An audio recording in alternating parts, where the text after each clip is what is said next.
Alright guys, what's going on? Welcome to the stream. Welcome to no chat. I cannot get toolbar to pop up in VR for some reason.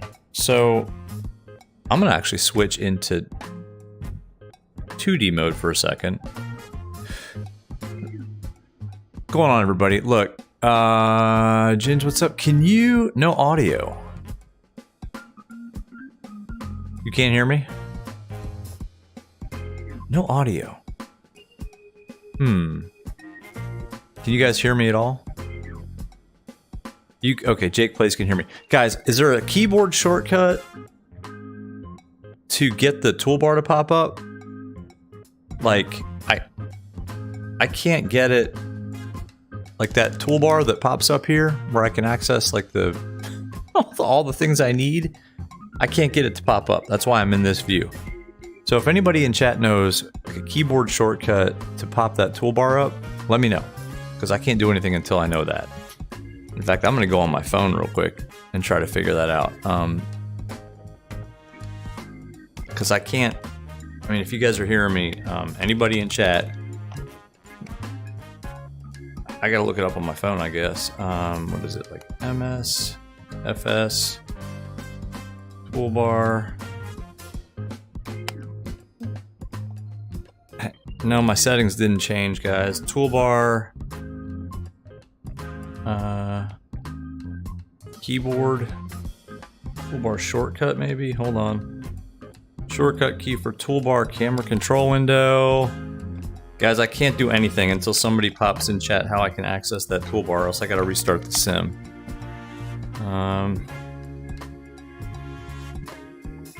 Hang on a second. How do you open the toolbar in MSFS? That's for Xbox. Hang on. Use a keyboard to customize. Something's wrong with my VR setup. Hang on a second. There's a bind for it. No, I know there's a bind for it. I have a button bound for it. It's just not working.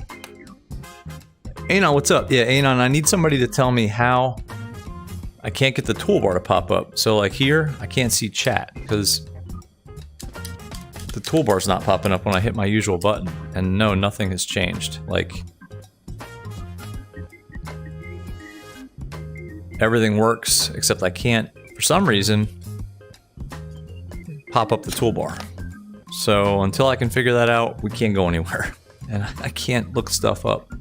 Hang on a second. Maybe the other controller. It's always something, guys. It's always something. You know, it's funny too, because I wasn't going to stream tonight. I don't even know what the buttons on this controller do. Hold on. Probably dead. Very odd. It is It's bound.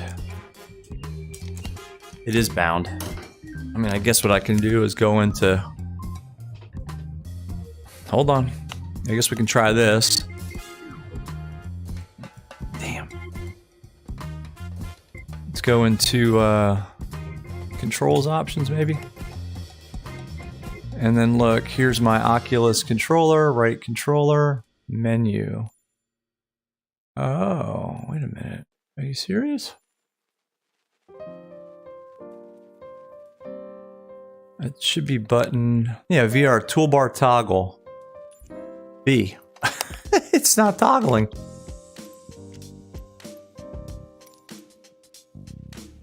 VR.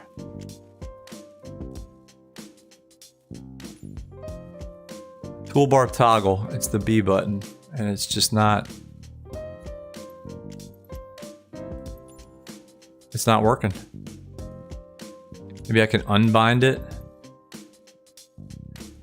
No, here, we'll do this. B. Validate. Apply and save. Go back. Resume. Hey, my toolbar! Stand by. Let me pull you guys up. This stuff. That was weird. Oh, there's the chat. Okay, now I can see you guys. Just some creative thinking. Alright. Sorry, I missed a whole bunch of chat. We got it. All right, we're back in. We're back in. Who we got? I missed a whole bunch of chat. Let's see. Ginge, Jake plays what's going on first. Ginge is here. What is going on, guys? You were talking about the fact that we had no audio, but we really did. I'm just going to scroll down here. We are back in the game. Exactly. Stray Logistics, what's going on? Anon's in the house. What's up? Mike Coffee, how you doing? I probably missed a whole bunch of people. I apologize for that. We had technical issues. I hope my other bindings aren't messed up terribly, but we'll figure that out. Anyway, can you guys see the chat window? I just want to make sure that I am, like, it's focused, and somebody give me like a thumbs up or something that's working. Or everything else seems to be working. Yep. Okay, cool. Jake plays. Thanks. All right. Anyway, so we're here in the JustFlight Piper Arrow, little GA stream tonight. I'm working on the 2,000 nautical mile stream. It's going to take a while. It won't take a while to work on it. I can't. I need like a weekend day to do it. So I couldn't do it tonight, but I figured let's pop in to the Arrow and we'll fly a little bit of a real world flight. DC McF, what's up, man? And we'll fly from Manassas. And yeah, Anon, everybody, sorry, I don't have VR Airways headquarters scenery installed because Anon, you said there were performance issues, so I decided to wait. I see somebody across the field there spawned in. But anyway, we'll go from Manassas down to Raleigh Exec. And then from Raleigh Exec, we'll go to Myrtle Beach. And this is actually a real world flight that I did. I guess it was last fall. I went down to Raleigh Exec to pick up a buddy of mine who's also a pilot. He flies at Bonanza, but we were going to kind of do a ride share. And then we went to Myrtle Beach for a long weekend, and it was awesome. So that's what we're doing. Micah, what's going on? What's up, man? You streaming tonight? Streaming ATC? So let's start it. Let me make sure all the other bindings are probably going to work here just fine. We are on VATSIM. We don't have Washington Center online, so we'll just squawk 2,000 and do our own thing on Unicom. Yeah, all right. So we're not going to have ATC probably for this first leg, but we might pick it up on the way to Myrtle Beach. Should be kind of a fun, just chill stream. Micah, that's right. You, yes, Micah's an admin. If you guys need VR sim points, you can ask Micah. So, anyway, let's get it started. We'll pretend that we checked all the circuit breakers, and we did. Avionics, masters off, batteries off. Prop is full forward. We will go ahead and turn on the beacon lights. Where's the other one? There it is. Beacon lights are on. Fuel's on. You have to do that in this Arrow. We never turn ours off in the real Arrow that I own.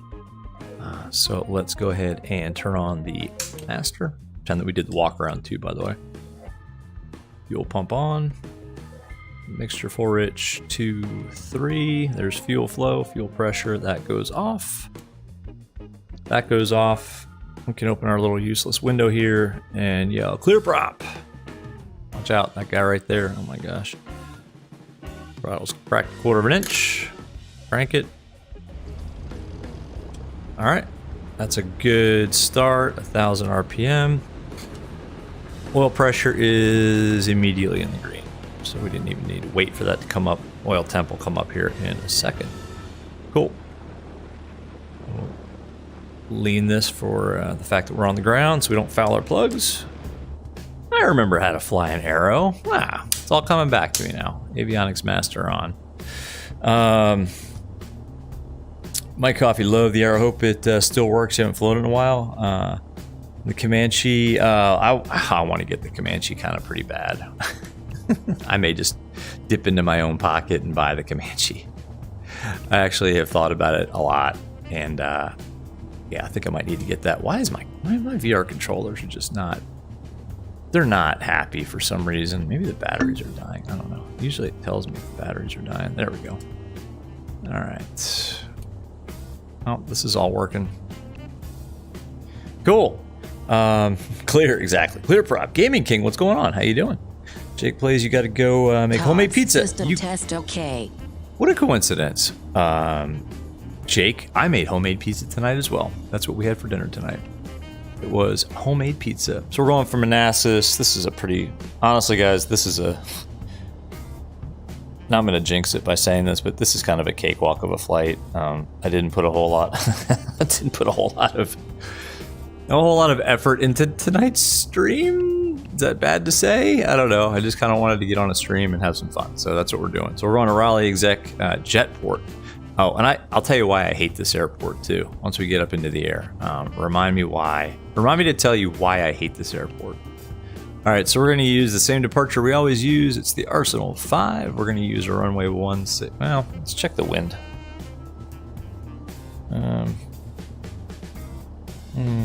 Local airport. Meets our KF. Yeah, I don't have that enabled. What do we got here? 130 at 8, and it's 04 on the altimeter. That's set. That's airport elevation. That's good. So we'll use runway 16 left out of Manassas. 16 left. We're not going to use a transition. What are you guys saying here? Love how the oil pressure is instantly perfect. Exactly. It's just right there. Boom. And it's always right. It's perfect. Exactly. It's never like hovering on the yellow like mine does.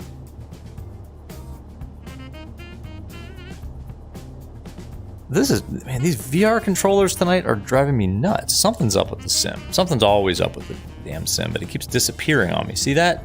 Controller disappears. I have to hit the button. Anyway, Mike, you never get the TOS system test. Oh, TOS system test. Oh, weird. Maybe it's a setting. What was I doing? I'm trying to pull up my flight plan, but this controller's jacked up.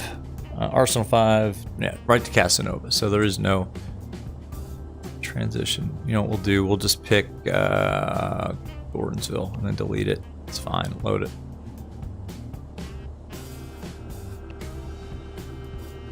So we'll remove Gordonsville since we filed direct. Yes. And then from Casanova, it's the Victor 140 airway. Boom. And the exit off that is Montebello, VOR, Mall. Oops. No, not that. Montebello. Load that. And from Montebello, it's going to be direct to SPV. What is that? Insert before. SPV. South Boston, Virginia. There's a racetrack in South Boston. Cool, and that's it. And then direct to Raleigh Exec, and we'll just do, I think we'll just do the visual. I'm not even going to load up an approach. Maybe I'll load it up as a backup, but we'll just kind of enter the pattern and fly this visually. Cool. All that looks pretty good. So let's put this over here. The aero cockpit is small, so we'll put you guys here. Let's see. Jin's taking the Honda Jet on the same route. Nice. Guess what? You're going to beat me there. You were going to beat me there. Let's see. Mike can't be having me with only 200 points. Ah, there you go. You got some points. My coffee. Okay, fought with YouTube and fought with Discord. Now time to make iced coffee. And yes, you're listening and watching this cool flight. Awesome, man. Enjoy your iced coffee. Dude. Get that Comanche on play. Are you... And while you're at it, delete those Streamlabs restrictions. Holy, man. Wrong side simulations. Holy S. Brother, that is way too much, man. Way too much. Wrong side simulations. $50. That is... One, that's a record donation to the channel. Wrong side. And two, man... Yeah, we'll get the Comanche, but I'm gonna paint it like with wrong side simulations. If I don't know how to do that, but I'm gonna figure that out. Wrong side simulations is just sponsored the VR SimPilot A2A Comanche. I'm speechless, brother. That is insanely generous. I can't, man. I can't even say how much I appreciate that. Wrong side. I'm gonna try to do you justice. I'll dedicate this flight to you and the A2A Comanche that I'll be purchasing tomorrow morning. Brother, that's way too much. I'm flabbergasted, man. You really don't have to do that, man. That's insane. But thank you, man. That's too generous. All right. Not sure I remember how to fly this aircraft now. That's amazing. Okay, so let's squawk 2000. I gotta remember how to fly an airplane. God, wrong side, man. You're a legend. That's nuts. We'll squawk 2000 because we're not on VATSIM, thank goodness, at this point, because I don't know if I'll be able to complete this flight. And Unicom. There we go. 122 point. Oops. Uh-oh. We have issues here. Ooh, that's not going in. Okay. Well, that's interesting. Huh. All right. I'll just do it the old-fashioned way. Man. Wrong side simulations. You know a guy who can paint that livery. Enjoy it. No other streamer you know would enjoy it like me. Oh, thanks, man. I mean, you're probably right in VR. I will enjoy the hell out of that. That's amazing, man. Mike, where's the band command? Because your revenge on Cloudbot's going to be swift. All right, let's taxi. Forget about all the rest of this stuff. I'm pretty speechless, to be honest with you guys. We are on VATSIM, so Manassas traffic. Arrow 1202 Romeo is going to be taxi on 16 left on Bravo, Manassas. Wow. My coffee $50 with the most you paid for any plane. And for the so-called awesome Comanche will be around $70 Canadian. It's supposed to be pretty darn good, though. Mike had just tried to ban Streamlabs. I'm not sure that's how that works, sir. Man. All right. Get ready for a Comanche stream, guys. Apparently, it's pretty amazing, the flight model. I'm actually really curious to see how close to the Arrow it flies. It's got a more powerful engine. It's got a 250 horsepower engine versus the 200 that's the IO 360 C1C that's in the Arrow. It's got an I think it's an 0540 maybe. Not fuel injected, that's for sure. It's it's carbureted, so that's fun. And it's got those old school Piper yokes that I in real life hate, but they look awesome on the I'm trying to get the view set on the Comanche. All right, so let's brief the departure a little bit here. A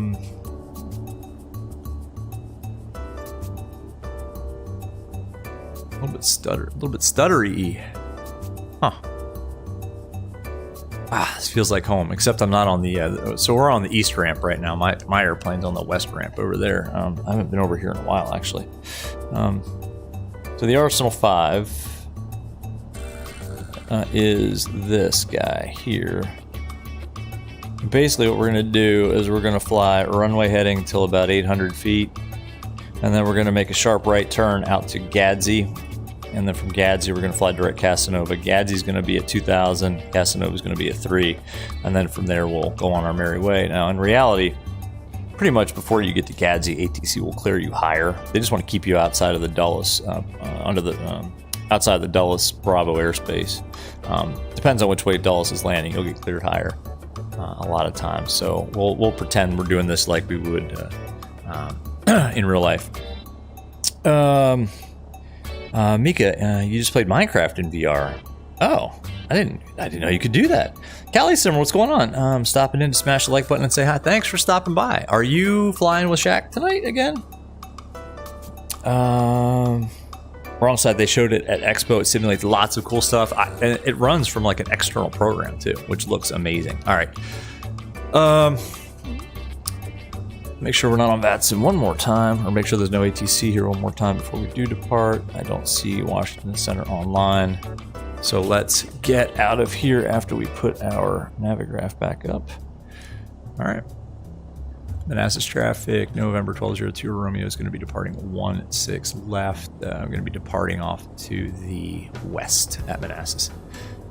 And normally you wouldn't make radio calls like that here because it's a towered airport, but I have had to make those calls when the tower's closed. And it's actually kind of fun.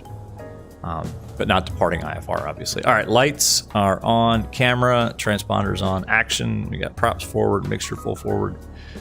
Departure briefing, basically we're gonna, departing 16 left. We lose an engine under 800 feet. We're gonna continue straight out. There's lots of fields out there to the southwest. Above 800 feet, we will make a right turn and land on the parallel runway and bring it back. Any questions? No questions. Okay, let's go. Toga's in chat, everyone. Props in chat. All right, let's go. All right. Gauge to green. Stutter's alive. Skidding over the runway's alive. Oh, this thing doesn't handle well on the ground at all. Airspeed is alive. And we'll rotate at 65. Oh, this is in knots. Oh, that's right. This is in knots. All right. I got to remember that the ASI is in knots. Mine's in miles per hour. So we'll pitch for 90. Gear up. And we're looking for 800 feet. Oh my gosh, it's in knots. I got to do all kinds of mental math now. We'll just fly runway heading here. It should have been synced, and wasn't. Pull the prop back a little bit too. This is about where I'd pull it back to 2500. We'll leave the power in. Oh, it's stuttering. 800 feet, we can make the right turn to Gadsden. 2000 feet. It actually trimmed itself out okay there. A lot of times it's tough to trim this aircraft out.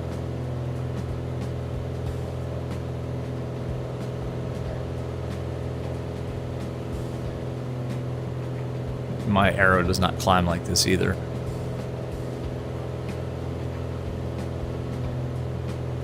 All right, we're through 1200 for 2. We'll fly it like, you know, we'll fly it per the book, I guess.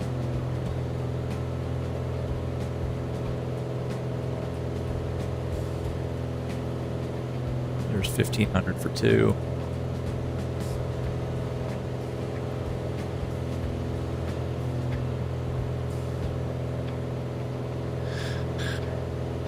It's stuttering like crazy. It's the arrow. It's not like it's the Phoenix. What's going on?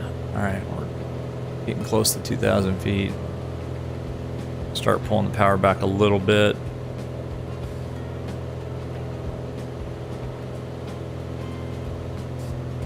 I'm gonna go autopilot on just because I'm gonna engage the wing leveler feature of this aircraft. And there is 2,000 feet. Okay, we'll hold it here. And let's go heading mode. Cool. It is heading mode, right? Yeah, I don't have this autopilot. It's a piece of junk. Callie Simmer flew from JFK to Los Angeles. Whoa, JFK to Los Angeles. Good Lord, how long did that take? That's awesome. About $49,000 that brought in. That sounds really good. All right, let's make sure that we do our after takeoff checklist. So it's going to be fuel pump. Oops, fuel pump off. Landing light can actually come off at this point too. Where is it? There it is. Cool. And we would have started a timer for the fuel. There we go. So as soon as we get to Gadsden, we can get to 3,000 feet. But like I said, ATC would normally clear us up a lot sooner. And I did file at 6,000 feet. I think in the OFP we've got 4,000 feet, but yeah, I filed this at 6,000 feet. So I pretend ATC cleared us up. November 1202 Romeo, climb maintain 6,000 feet direct Casanova. All right, climb maintain 6,000 feet direct Casanova, 1202 Romeo.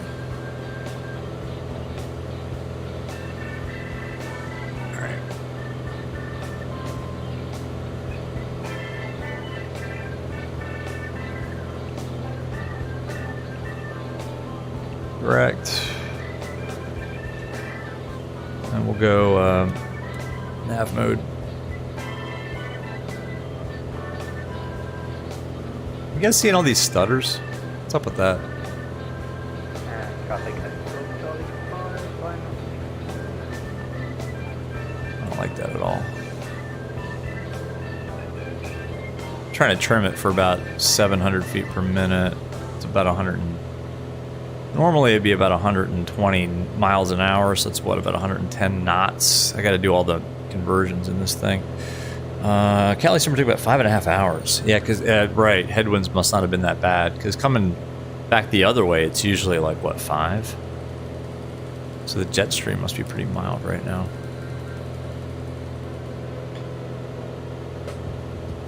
All right, this is looking pretty good. There's no vertical. You know, like there's no vertical speed with this autopilot, the auto control 3 piece of junk. So you sort of have to trim it, and the JustFlight Aero, it doesn't trim very nicely, to be honest with you. I'm hoping the Comanche does.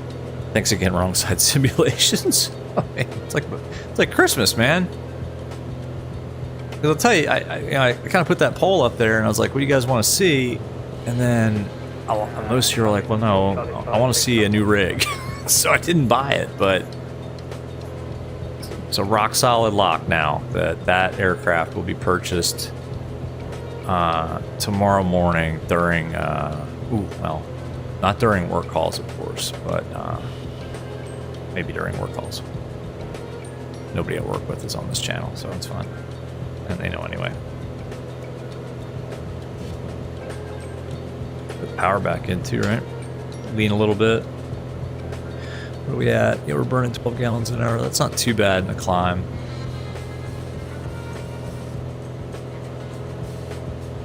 This thing climbs like a dog in real life too. It's not a very...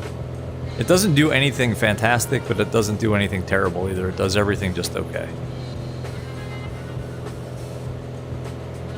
So the JustFlight Aero again, man, the trim, it's hard to trim out.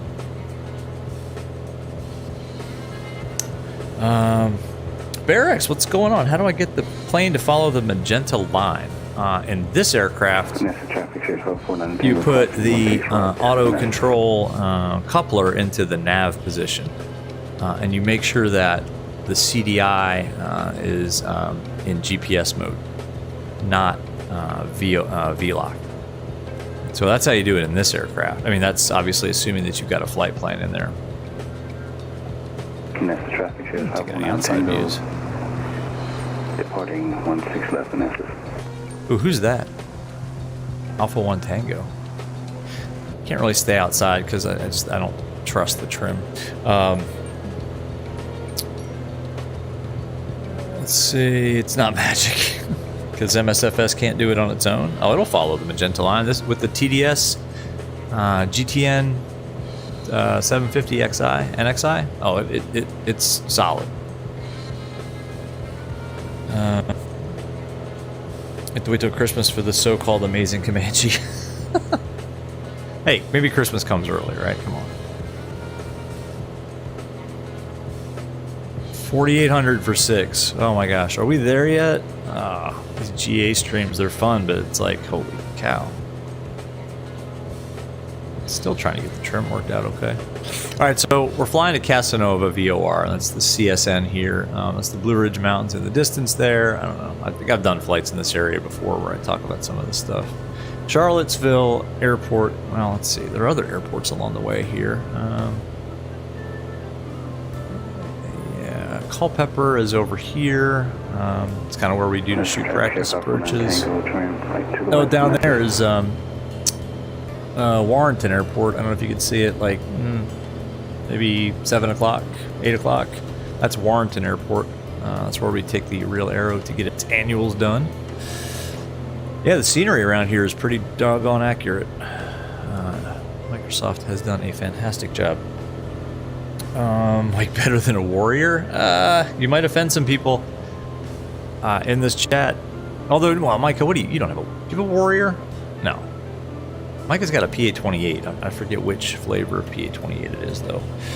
Callie Simmer, it was you switched from your laptop to iPad and no more stopping, starting. Oh, with the, Callie Simmer, were you having, like, stream issues? Oh, okay, yeah, okay, I missed that part. Just at 6,000 up to flight level 200.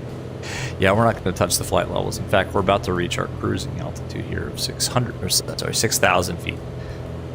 Or for those in anywhere else except the U.S. Well, many places outside the U.S. that would be flight level 60, which sounds kind of odd. All right, ready? There's 5,900. It's 100 to go. Start to push the nose over a little bit.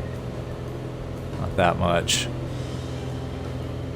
Let's push it over a little more. Let the airspeed build. And once we get there, we'll trim off the pressure. A mistake I made for a long time was trying to trim out the aircraft as I was like leveling off. And honestly, it works a lot better if you get to your altitude and then trim it out, trim the pressure off. I mean, that goes for pretty much every phase of flight. All right, let's use the wing leveler here. There we go. And hold it right there. Not going to pull the power back. I'm going to pull the prop back to 2,400. And at 6,000 feet, it's going to stay at about 24 inches of manifold pressure, which is pretty much full power. And then we'll lean this out to about... Well, we'll never know because it doesn't work very well. The JustFlight, the fuel flow gauge does not work great. In fact, it doesn't work at all. I can pull that mixture back until the engine dies, and I'm not getting any... We'll just assume that's right. That's kind of what it looks like in the Aero, at least. Cruise checklist then, right? So we got power set, props set, mixtures are set. Autopilot's on. And now we're off to Hood. So we're going to fly kind of close to Charlottesville. Charlottesville's down here. Oops. But I did set the time back a little bit so we can get some daylight. You know, we could also do...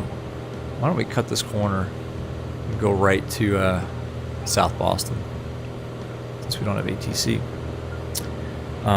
Mikey, you got a 140. A Cherokee, okay. You just passed me at 2 o'clock. Let's see. Hold on. Let's see. I mean, we're going way up. I don't even see your contrails. Whose bright idea was it to do a GA stream tonight? Oh yeah, I think it was mine. I don't care. They're fun.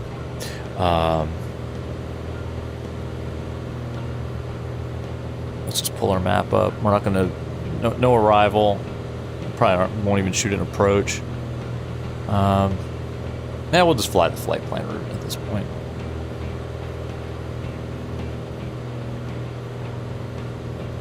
So here's Charlottesville. I land there a lot. If I want to just get a quick cross country, and it's like 52 nautical miles from Manassas.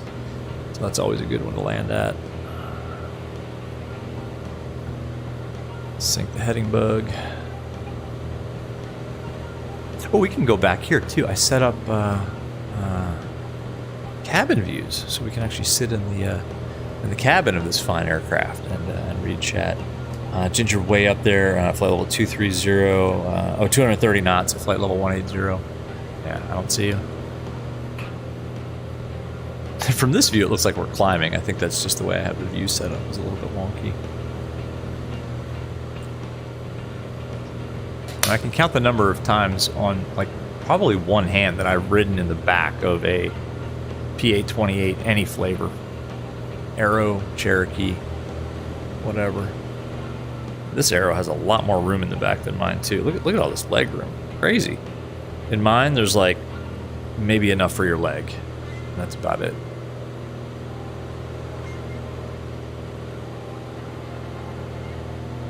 Whoa.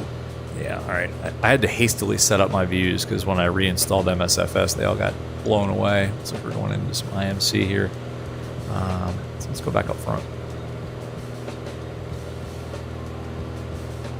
What's our ground speed? 131 knots. We are blazing through the air right now, guys. I mean, we're just absolutely... Ooh, what did that say? There's a new TDS version available, I think is what that says. Awesome. Check that out. Yeah, just an epic ground speed. Mike, the back seat is more comfortable than the front seats in your 140. The front seats are pretty comfortable in the Aero. I mean, they're old school though. That they're not like, God, they're not even as nice as these. Like these have headrests. I don't have headrests. I do have shoulder harnesses. Does this one have? This one doesn't appear to have a shoulder harness. Oh yeah, there it is. Okay.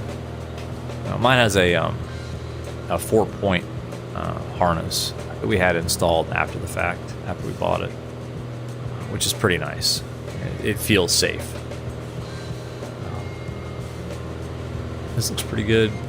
I'm always amazed at how realistic this really does look, though.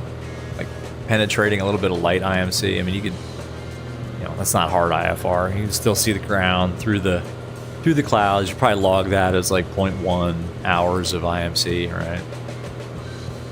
Because you can't log less than that. I guess you could. Why would you want to?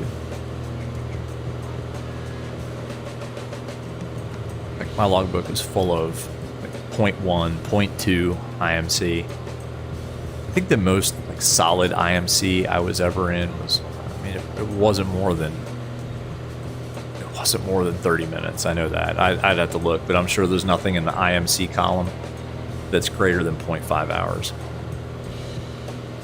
Well, that's okay. That doesn't make sense because yeah, like on and off IMC, but like solid hard IFR, yeah, no, not more than like 0.5, which I'm fine with. Mike, okay, you're okay now. You're just grouchy because it's raining and you can't purchase the Comanche. And the one that you had, the one you had had the radios in the normal place. Yeah, the Comanche, the A-to-A one's got the radio stack over here. That's like some old Moonies that I've been in. I mean, they've got the radios and avionics and instruments pretty much just shotgun. In fact, they call it a shotgun pattern, a shotgun panel, just everywhere. Like the older Moonies don't have a standard 6-pack. Like by default, they don't have a standard 6-pack. Where are the lights in this aircraft? If I wanted to turn up the panel lights, because they are not in the same spot that mine are in. Are they... Seriously? Oh, they're here. Yeah, so that's not... Yeah, those are the ones I want. There's one over there, too. Well, I guess we're not going to need them. They just look pretty cool.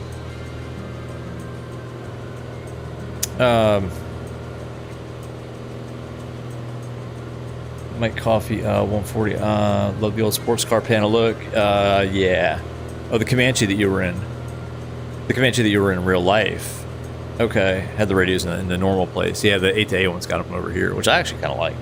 Fake Wayne, what's up? Hey, bud. You know somebody who's probably already asked, am I going to pick up the Comanche?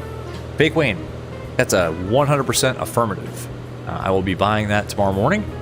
Thank you to Wrong Side Simulations, who amazingly, I mean, insane donation of $50, earmarked specifically for the Comanche. So 100%, we'll buy it tomorrow. I'll play with it during some work calls, just to figure out how to get it started, from cold and dark, and away we go. So we'll be streaming that probably, I don't know, either tomorrow or Wednesday.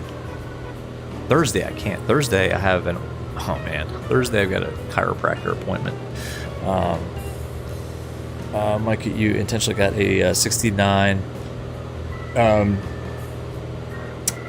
Yes. because, right, 68 didn't have the throttle quadrant. It had kind of the Cessna style, push-pull knobs. And I don't even think they're the, what do you call them? Oh, man, I can never pronounce this word. Somebody correct me. Vernier, the ones that you twist for fine adjustments. Yeah, they didn't have that. They're just like the push-pull. And the yokes, it had like the, what do you call it? The rectangular yokes, which personally, I just don't like the way they look. I mean, in the end, it's the same thing. Like the Embraers, I don't like that bicycle yoke, the way it looks, but like in the sim, I mean, once you get used to it, it doesn't matter. But Mike, I'm with you 100%. I like the horn yokes that we have in our Pipers. Farmer Tech, what's up? How you doing? Good to see you. Farmer Tech is planning a trip in the sim to Oshkosh. I think you said you're going to go with the 172, not the 150. Good call. Mike Coffee warning, some have had problems with the Comanche. No sound in the plane. The external program XML. Huh. Okay. Well, we'll figure it out. Maybe we'll just do a flight where I have never flown it, and we just get in and fly it.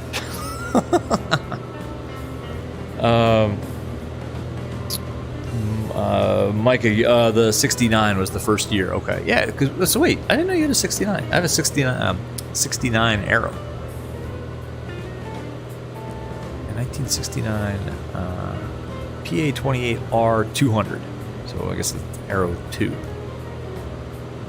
Because the original Aero also had a 180 horsepower engine. Mine has a 200 horsepower IO360 C1C. 4 cylinders.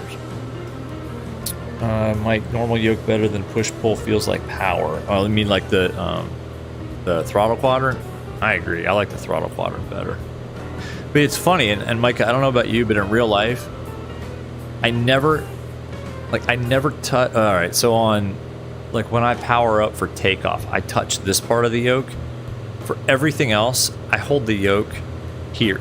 Like I rest the palm of my hand on this thing, and I control the yoke kind of with my, almost like with kind of like with my thumb. And it just, you can make much finer adjustments. Whereas if you hold it up here, you have this entire lever that you're trying to control, and it's hard to make fine movements by moving the tall part of the lever up and down. Whereas if you hold it by the small, like the lever by the fulcrum, it's easy to make fine adjustments. So like I hardly ever use the T part of the throttle quadrant, but I like the way it looks. I don't know. It looks like a big boy airplane. I don't know. So I think we can get weather on this thing too, right? So if we go to our flight plan, we go to Raleigh Exec, and I'll tell you why I don't like Raleigh Executive Jetport. It's big stutter. Probably the busiest untowered airport that I've ever been to. It is insanely busy. The traffic pattern at Raleigh Exec is stupid busy. Waypoint info. Like when I flew down there to pick up my buddy, so we were going on a golf trip to Myrtle Beach, is what happened. And I flew down. He actually flies out of Raleigh, Durham, RDU, in a flying club. He mostly flies a Bonanza 836. But he couldn't get the airplane, yada, yada, yada. I was like, no, I'll just pick you up. It's on my way. So he's like, well, don't fly RDU. They'll ding you with fees and stuff. Just pick me up at Raleigh Exec. I'm like, okay, cool. Man, that traffic pattern, it was scary busy. I mean, Manassas has a pretty busy pattern with flight schools and helicopters and business jets and GA traffic all over the place. But it's towered, and the controllers do an awesome job. So winds are calm. We can take our pick here. But at Raleigh Exec, it's untowered. And you just get these, I mean, everybody's got to start somewhere. But the flight school radio calls, oh man, so confusing, so long-winded. And it shares a frequency with something else not too far away. So you get all this, interrupting CTAF traffic from other airports. It's just insanely bad.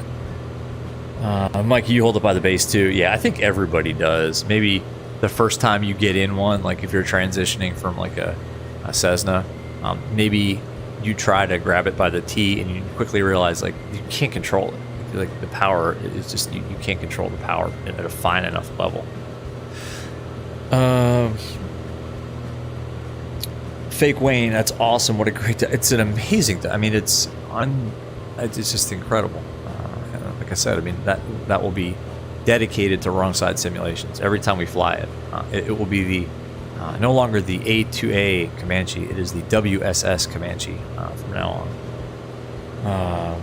Mike, the Phoenix add-on has caused an error in that file preventing the ADA installer from adding their add-on to it. Oh, Mike, are you talking about the exe.xml where when you install certain add-ons that have an external program, they will install like their startup code into it?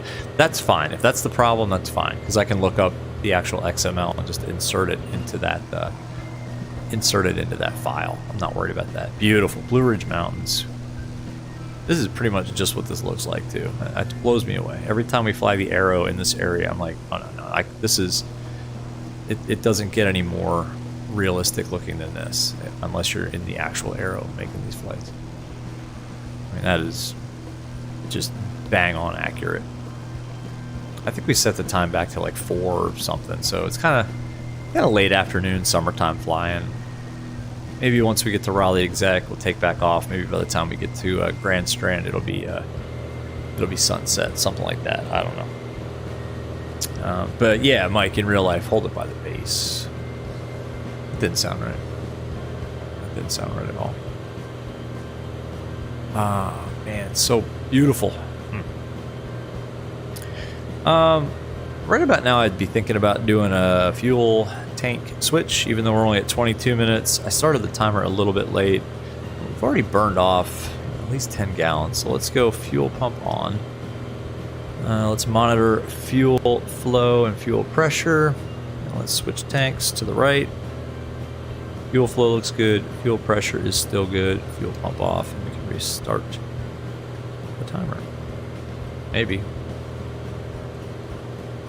I don't have this timer on my yoke, so how do I reset? There we go. And now we got a new timer. So every I switch it after the first 30 minutes, and then if it's a long flight, I'll switch it maybe after an hour. Sometimes I don't. Sometimes I'll switch it again after like 20 minutes and then another 20 just to like really balance it out. But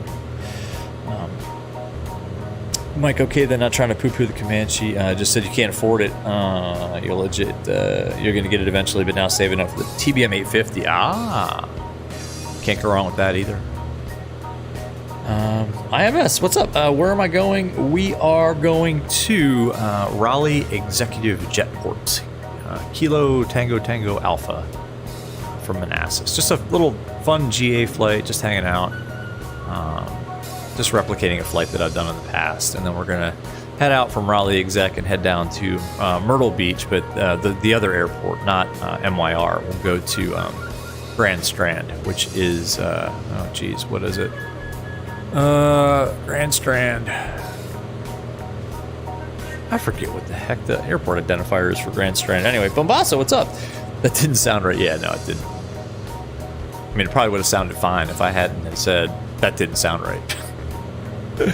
What's going on, Bombasso? How you doing? Foolery's World, what's up? Good evening. Foolery's World, Bombasso, Farmer Tech, all members of the channel. What is up, guys? Obviously, wrong side as well with that insane donation earlier today. I still can't believe it. Guys, Foolery, Bombasso, I don't know, you probably missed it. Look forward to a VR stream in the next, well, as soon as I learn it, in the Comanche. A2A Simulations Comanche. Man, I can't wait. I absolutely can't wait.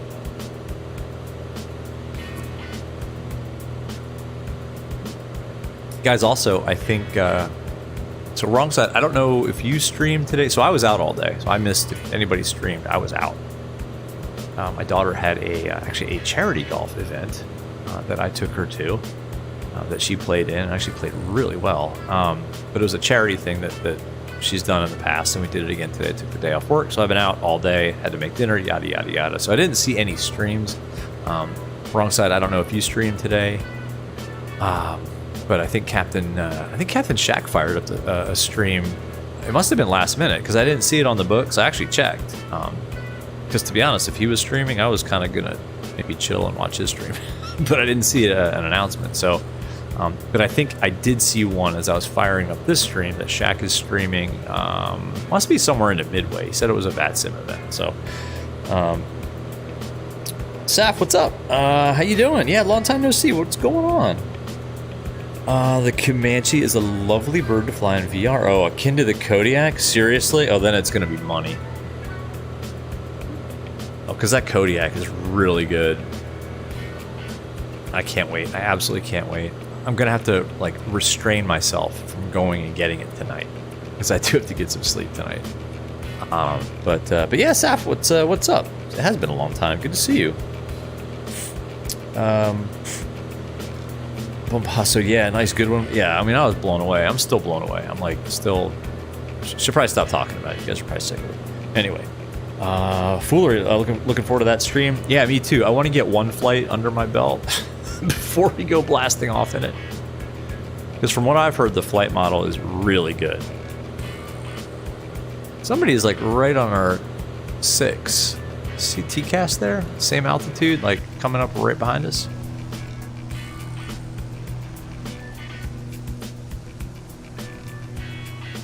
In real life, sometimes you get like a return off your own aircraft somehow, and that will cause that, but I don't think that's modeled in the sim. Somebody's like real close to us. I don't see them. Oh, okay. You guys see that? Weather looks epic too. Wow.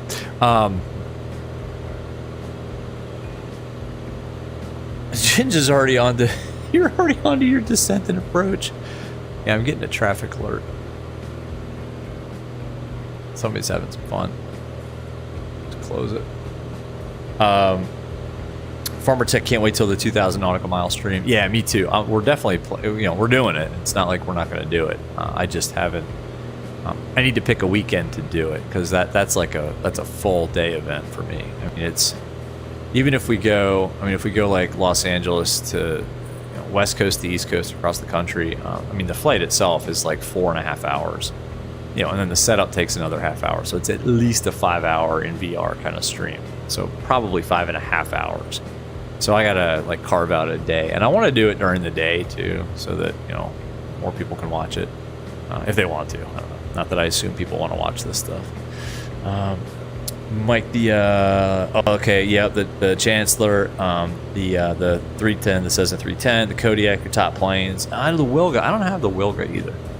In fact, I have the Kodiak and I love it. We flew the Kodiak all over Papua New Guinea, doing like missionary bush pilot simulated streams, and that was a ton of fun. But we haven't flown the Kodiak very much. That's a tough plane to fly too. If you don't have the rudder trim set right, good luck taking off in it. Where is this ghost plane? Like, that must be stealth because I can't see them. There. Okay, now they're behind us. I don't know. Someone's having fun. That's all good. Saf, you've been busy with university, couldn't stay up late for the streams. I got you. Yeah, no worries. I get it. I know the time difference is kind of bad for a lot of people, but unfortunately, this is kind of the only time that I get out of my time to be able to do this stuff. So yeah, sorry, but you got holidays now. Oh, nice for the summer. I'm glad you could hang out, Mike. And the Arrow. Yeah, the Arrow is kind of a classic. The flight model kind of is. It's okay. It's nothing to write home about. This plane doesn't, it doesn't fly like the real Arrow. Now, I have a different Arrow also. I've got an older one with a completely different wing. But yeah, this plane isn't. It's fun. I'm not going to knock it. It's a fun plane to fly. It's not that expensive. It's got good integration with the TDS and also the PMS 750 it integrates with. So it's a good airplane. It's fun to fly. Saf until last month. Yeah, so yeah, you're on summer break. Okay. Well, last month was exams. I'm glad I'm not doing that anymore. Ugh. Still trying to spot that traffic. Who is shadowing us? They have an invisible jet. It's a Wonder Woman, the invisible jet. Or it's just really realistic in the fact that it's really hard to spot traffic in real life. So it's probably really hard to spot traffic in the sim too. Although that's not true. I find it easier because I think the lights, like the position lights, are a little overdone, and the beacon light, they really stand out in VR. It's actually pretty easy to spot traffic in VR. Seth, how did you do on your exams? I'm sure you did awesome. Yeah, this is really good. Like this weather, wow.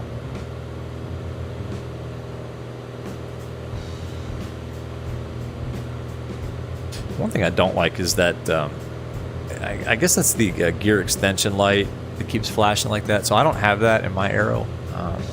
Ours has been removed. It was removed when I bought it. But that would irritate me. Like, I'd be looking for a circuit breaker.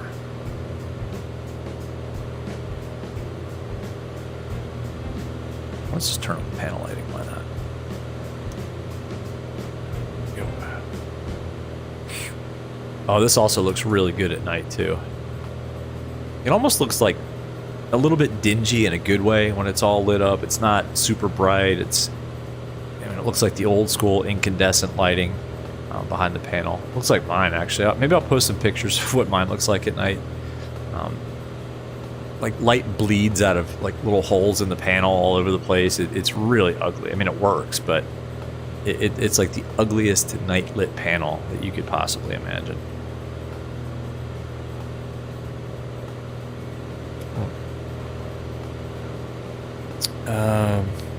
Ginge, that might be you. I thought you were on approach. Or did you break off your approach and swing back around to harass this little Aero with your... What are you flying? Longitude? You're flying a jet, right? Seth, you did great. You got a 80% average. Nice! That's... Hey, man. That's a B. We used to say, C's get degrees. I mean, I did better than that, but... Well, marginally. Mike Coffee, IMC, where you are after almost... Wait. It's IMC where you are after almost 2 months of sun? That must be a relief, actually. I don't know. After we get too much sun, at least in this area, like, I'll take a rainy day every once in a while. Or like a completely rainy weekend where you don't feel guilty about not going outside and doing stuff. Yeah, Ginge, you're way ahead. I'm not even close. Like, not even close. Mike, I do not have the trim on the roof. No, I do not. Mike, I think you... Mike is Cherokee, I think, does have the trim on the roof. The Comanche does, which I'm not worried about because I have I'm going to bind... I hope I can bind it. I did read, too, that the Comanche's got some interesting binding quirks. But I would imagine you could at least bind the trim. Because that's going to be weird. If I have to actually reach up here with the VR controller and dial in trim, that's weird. No, mine looks exactly like this. I have the flap handle here, the Johnson bar, flap handle, the trim wheel here, emergency gear extender down there. This airplane, I mean, the panel, except for the fact that I don't have an HSI/DG or an AI, I have an Aspen EFD, electronic flight display, which has, the AI and an HSI and a moving map and everything built into it. So I have a little bit of glass in the Aero. But everything else, like I still have the analog ASI, even though the Aspen's got a speed tape and an altitude tape. I never look at it. I still look at the old school ASI. I look at the altimeter. We have an electric turn coordinator, which is nice because I don't have a vacuum system anymore. And I look at the VSI, the analog one here. There's a little tiny VSI tape on the Aspen, which I hate it. I can't read it. It's way too small. I mean, I can see it, but the bar is too small. Like you can't tell the difference, in my opinion, between like 500 feet per minute and 700 feet per minute at first glance. Whereas the VSI, the analog one, I can tell right away. It's got the manifold pressure, fuel flow, and tachometer down in this exact same spot, which is a little irritating because I put my iPad on my yoke and I actually have to look over the iPad a little bit to see the manifold pressure gauge. Mike, yeah, the Comanche's got some binding post problems with the Bravo. Oh, okay. Yeah, that's, yep. That is standard. You're right. That is not unusual. I think the Bravo is so complex that it's probably pretty hard.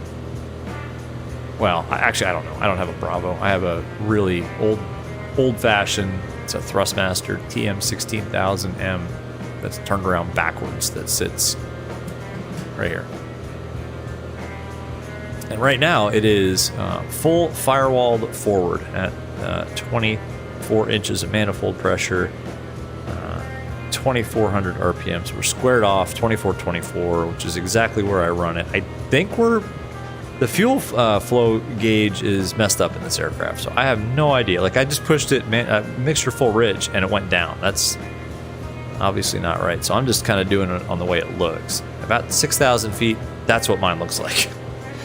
I guess that's okay. Mike, the trim should work with the, I've got the Alpha, the Honeycomb Alpha. Mike, you like my Aero? I like my Aero too. I need to fly it. It's been a long time since I've flown it. I've wanted to fly it. It's just life has completely gotten in the way. Like, weekends are just crazy busy for me to do anything other than what I need to do and what I am going to do either one night this week or this weekend. I need to go and just take a proficiency flight where I go up and I head over to Culpeper, CJR, which is like, I don't know, probably 16, 17 nautical miles to the west of Manassas, just outside the SFRA, and just do pattern work. Not even touch and goes. I'll just do like full stop, taxi back, like full landings, maybe 4 or 5 times, just to get my, just to get my landings back, and then maybe go off into the practice area and do some maneuvers, do some stalls, do some slow flight, stuff like that, just for proficiency's sake. So spend about an hour and a half just kind of retraining a little bit, because it's been about a month since I've flown in real life, and that's way too long. Like right now, I wouldn't take a passenger with me. Not that I don't think I'd be dangerous, but I wouldn't be comfortable taking a passenger anywhere right now. Mike, you find it hard to stay current with your 17 aircraft proficiency flights, and these are the paid ones? What? Your 17 aircraft proficiency. Mike, what do you fly? I didn't know what do you fly in real life? I didn't know that. Farmer Tech, welcome to your world. Busy. Yeah, it's crazy. Yep. I mean, it's all good, but it's just recently, and this is the first summer where it's been like that. I mean, every other summer I've been able to get up like once every other week or so, and like I like to go places. I don't like to just go burn holes in the sky or go like 20 miles to get a hamburger and come back. Like, I like to do a couple hour cross countries, go somewhere and then come back, but make it an hour and a half or 2 hour cross country. I think the last meaningful flight that I did was, I guess it was out to Delaware Coastal. Yeah, I went and grabbed lunch out there, and then came back. And then right before that, I'd gone up to see my dad. I guess right around Father's Day, I went up to Reading to see that air show. So, anyway, Mike, I could take you as a passenger. Not now, because I'm not proficient. I'm current and legal, but not proficient. 17 planes and flights. Gotcha. No, that's a pain too. Because if y'all have noticed on this channel, we don't fly the same aircraft twice. Hardly ever. And I like to mix it up between, GA and airliners too. So we're always hopping around. And yeah, it's a pain. Like, even getting into the JustFlight Aero, it's like, okay, well, what do I do again? Like, where's the APU? Do I have FS to crew for this? Yeah, it's hard to keep it all straight. and then jumping into like the ATR, which is totally different. Like, wait a minute, how do I start this again? Hotel mode, what the hell is that?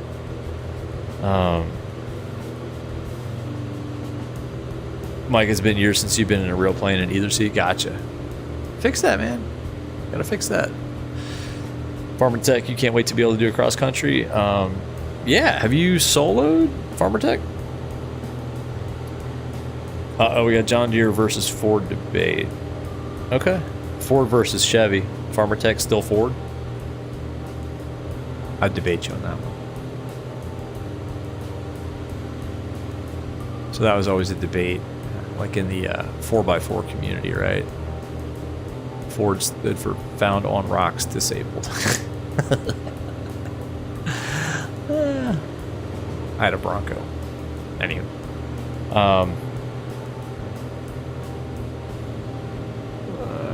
Let's see how we doing here on our flight plan. Oh yeah, we still got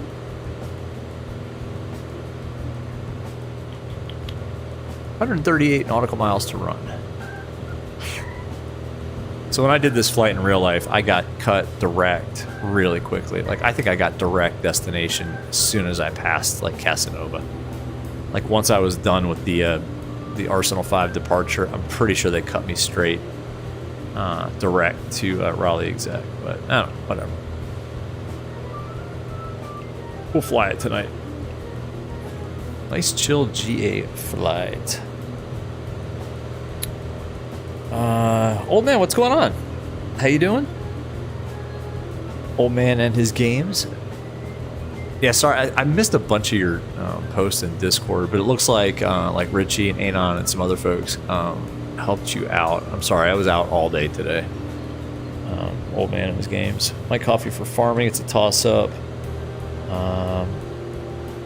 If you're pro John Deere versus Ford, okay. Farmer Tech hasn't been in a John Deere. No solo yet. You haven't got that far. Okay. Bombasso buddy just finished his solo. He's beyond happy right now. Yeah, that's I'm sorry, Farmer Tech first on race day. Nice. Yeah, Bombasso, man, isn't that like? I mean, you'll never forget it. Like, there's so many moments in that that overall event that you just don't forget. Like, you're kind of anticipating it. Like, you wore a T-shirt that day that you're pretty sure your instructor's going to cut the back off of. Like, you're pretty sure it's going to happen. And you fly the pattern a couple times, and then you land, and your instructor says, "Hey, why don't you go ahead and taxi back to the ramp? You ask ground if you can taxi back to the ramp. I'm going to hop out." And then you're like, combination of excited and a little bit terrified, and like you're happy, but you're sweating a little bit more than you were before, even though it's January.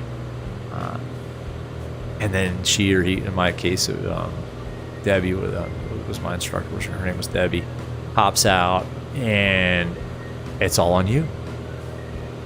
And what's the saying? Like, before you solo, you know you can do it. While you're soloing, you have to do it, or something like that. And that was the feeling too. It's like, oh, okay, I got this, and I have to do this. Like, once you push the power in my case, it was pushing the knob in on a 172, and the wheels are off. It's like, okay, well, I got to get back down. Remember how to do this. So epic. Oh man, yeah, getting heaps of help. Love the community. Yeah, the Discord is awesome. Great to meet some like-minded souls out there. Exactly. Especially with VR, which kind of was the point of the channel, was to bring more VR-minded folks together. And as like the greatest side effect in the world, like, we just brought a whole community of pretty friggin' cool people together who some do VR, some don't. Who cares? But yeah, the Discord is really good. I mean, I've learned a lot, like from Richie and from Anon and those guys, and just everybody in the Discord. I've learned a ton, because I know what I did to set up my system, and that's kind of what I started out with. And it was so cool to have other people popping in there, helping out, who have different CPU, GPU combos. see, these mountains are a little, they're a little more forested than this here. Oops. Well, no, some of them are pretty barren. I don't know. I've got Rex AccuSeasons going. Thank you, Captain Shaquille Oatmeal, for Rex AccuSeasons. I've won a copy of that on his channel a long time ago, and man, I don't know what I did without it.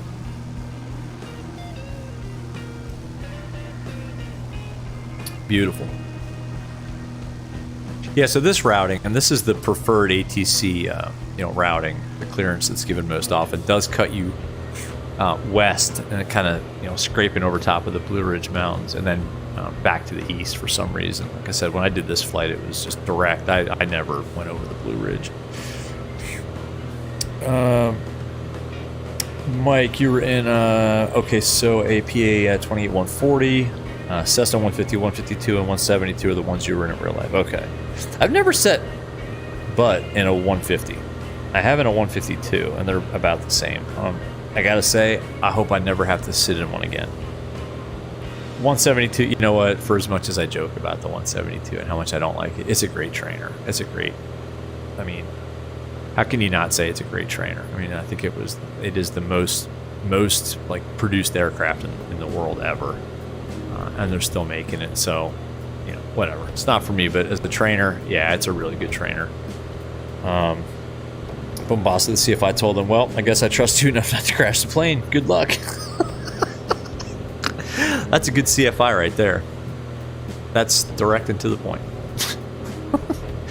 Don't crash it. Remember what I taught you. There were certain phrases that rang out in my head that my CFI would repeat over and over again.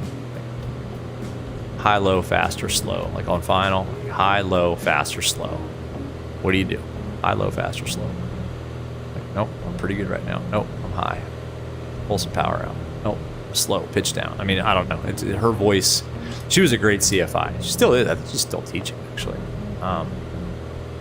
But kind of like that, Bombasso, like super to the point. Like to the point where, like I told her I appreciated the direct feedback route. She was real direct. Like the things she would call me, like I'd make a mistake, like, not an unsafe mistake, but kind of a stupid mistake. I'm not going to say it on the stream, but yeah, a lot of 4-letter words. Dumbass. Dumbass a lot. In a good way, though. But I told her, she's like, hey, you said you like the direct feedback. I'm like, bring it. It's exactly what I need. Immediate direct feedback. Like, if you could smack me, you go for it. Like, I respond well to that. Like, don't baby me. I'm a grown up. I don't need to be babied. Tell me what I did wrong directly. Tell me what I can do to correct it. A 151. It's a 151. I've never been in a 151 before. Mike, you're hosting a flight in Discord this Friday before bed. You'll practice a flight in the air. Yeah, cool. Babasso, you remember when I won that? Yeah, I think was that the one that I think I tried to give it back. No, it was the airport. I did give, I think I won another one, but I gave it back. I'm like, nah, I can't. Like, winning twice in a row isn't cool. I think it was a payware or something like that. Seth, enjoy the rest of the flight. You're heading to bed? Yeah, awesome. It was good to see you. I know it's late, but yeah, if you get a chance, since you're on break, pop in. It's good to see you. Congrats on getting clear of your exams, too. Old Man in his games 172 is also your most stable in the sim. Yeah, I think that's true. I think it's pretty benign in the sim, as it is in real life. I mean, it's a benign aircraft. I mean, even the way it stalls. Now, you can spin a 172. But for benign stalling, yeah, take a Cherokee. Especially one with a Hershey bar wing. One, they're hard to stall. And two, when you do stall one, the nose just gently drops. And you are out of the stall. It's the easiest aircraft to stall. It's hard to spin. Like even in an accelerated stall, a departure stall. Not an accelerated stall, I'm sorry, a departure stall, a power on stall. You can spin it if you're not careful with the rudders and you use too much aileron, but it's not as easy as a 172. But yeah, 172, like landing that thing, like it just it like glides onto the runway. Anyway, Bombasso, nothing beats a low wing. Yep, no, 100%. Oh, I'm not. I mean, I'm in no way by saying a 172 is a good trainer saying that high wings are better, because it's just not true and everybody knows it. Oh, that's so cool. Like, all right, so I just caught like a big like glint of sun. It actually almost blinded my left eye in real life because the sun is glinting off the wing. And I'm like, man, I can't see out of my right eye. I'm sorry. Right's over there. That's so cool. Oh, a Cub. Okay, Mike. Oh, yeah, nice. I've never flown in, or I've never flown a Piper Cub. That's pretty cool. I've flown in a Citabria before. That's a cool aircraft. Tail dragger. Foolery. I'm gonna do another VR flight in ATR. Oh, you were going to, and then work got in the way. Yeah, lousy work. Fuel should be pretty balanced because we're at 30 minutes and we have 20 and 20. It's perfect. I'm gonna let it burn off the right tank for another maybe 10 minutes, and then we'll switch back because we're getting, believe it or not, we're getting closer. No, we're not. We still have 114 nautical miles to run. Okay. I'll let it go for another maybe 15 minutes, and then we'll switch it back.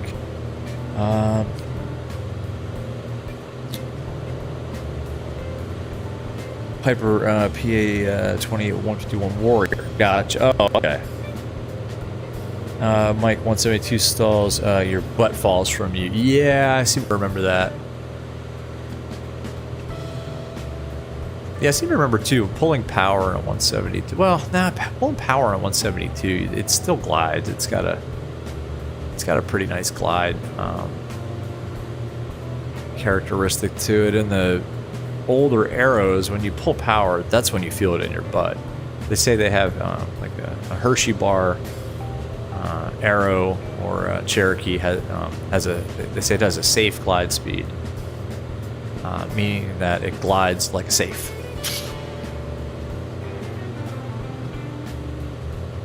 What was the other joke? Something about if you need to know what the best glide speed is in the Hershey bar Aeros, just pull out the POH and then throw it out the window and follow it down.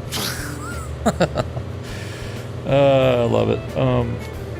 Mike, hope the Aeros don't have the spring-loaded controls. You mean like the nose wheel? I mean, the Aero flight controls are pulley and cable. The nose gear, it's not like a bungee. Is it? Maybe it is a bungee. I don't know. I should know that. Old man saying talking foolery. World just started learning to start up the ATR. So see you in 3 months. It's not that bad. Once you get the hang of it, just follow the checklist. Oh, Bombasso, one low wing trainer you can keep, the Traumahawk. Yeah, pass. Hard pass on the Traumahawk.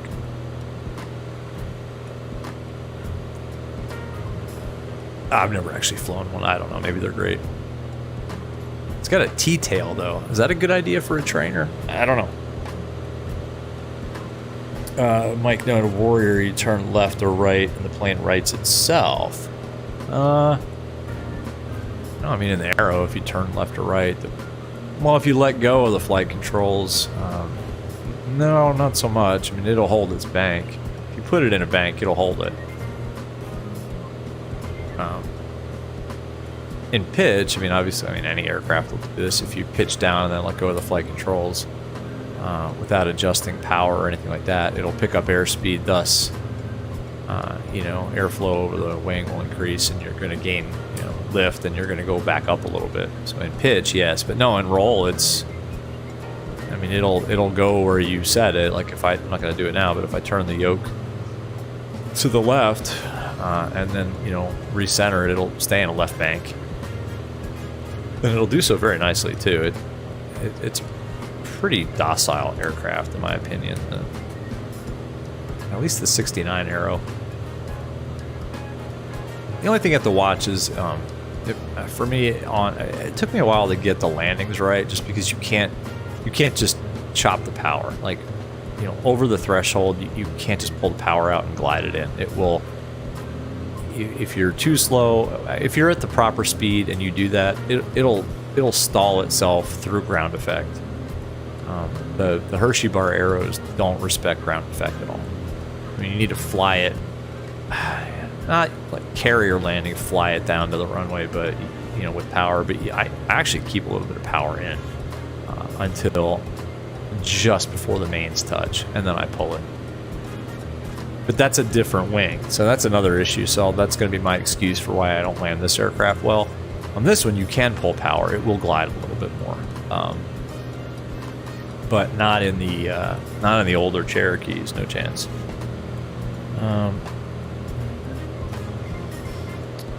Mike, in a Warrior, you turn left or right in the plane right. So, okay, I did not know that. Warrior won't hold a bank in some models. Huh. I don't think I'd like that very much. That's not natural to me. Foolery, you only done one complete flight in the ATR. It's awesome, though. The autopilot's a little wonky. The FMC, though, to me, it's like a McDo. I mean, they're made by the same company, right? I mean, it's an Airbus kind of product. So the McDo was pretty familiar. We got to get back in that thing. It's been a while. Old man so jealous of real pilots. You want to start your license earlier this year and discover the meds you take. Yeah, oh, bummer, man. So the medical got you. Let me tell you, don't get me started on aeromedical. Don't even get me started on the FAA and the people in Oklahoma City. Aeromedical division it's a travesty. There are certain conditions that you probably shouldn't be granted a medical for. But there are also other things that... My big thing is that a lot of people are afraid to seek treatment for certain things. So if you have a medical, they're afraid to seek treatment for certain things for fear of losing their medical. You know, things like depression, things like alcoholism. Like, if you seek treatment and your insurance gets coded up with something that's related to that, the FAA is going to find out. And you're going to lose your medical. So what do people do? Well, okay, they just suffer through life with depression that could be treated, or they, continue to, have an issue with, with alcohol or drugs or whatever, instead of seeking help because they're afraid they're going to lose their medical, and it's awful. I mean, I personally know people that are in one of those two situations, and it's don't get me started. It's broken. That whole system is freaking broken. Mike, Trauma Hawk, one time your father and you flew in one and you were reading the POH while flying. The flight club trusted you and said, sure, try it out. Why not? Here, take this aircraft. Have fun. Just scan the POH. CST, what's going on? You hate it when you have to split yourself between two great streamers. I know Shaq is streaming. Yeah, I know you streamed earlier too. Like I was telling people in chat, yeah, I was out all day, and then when I got home, I had a couple things to take care of. So I missed your stream also. Old man and his games. Sorry, CSC. How am I doing? I'm doing awesome. How are you doing? Good to see you, and yeah, I know Shaq's streaming too. So thanks for popping in. I appreciate it. I always like seeing you guys, and I don't try to. In fact, I try to avoid scheduling these when Shaq's streaming too, because I like to watch his stuff. But he didn't have it scheduled. It was like a late breaking stream.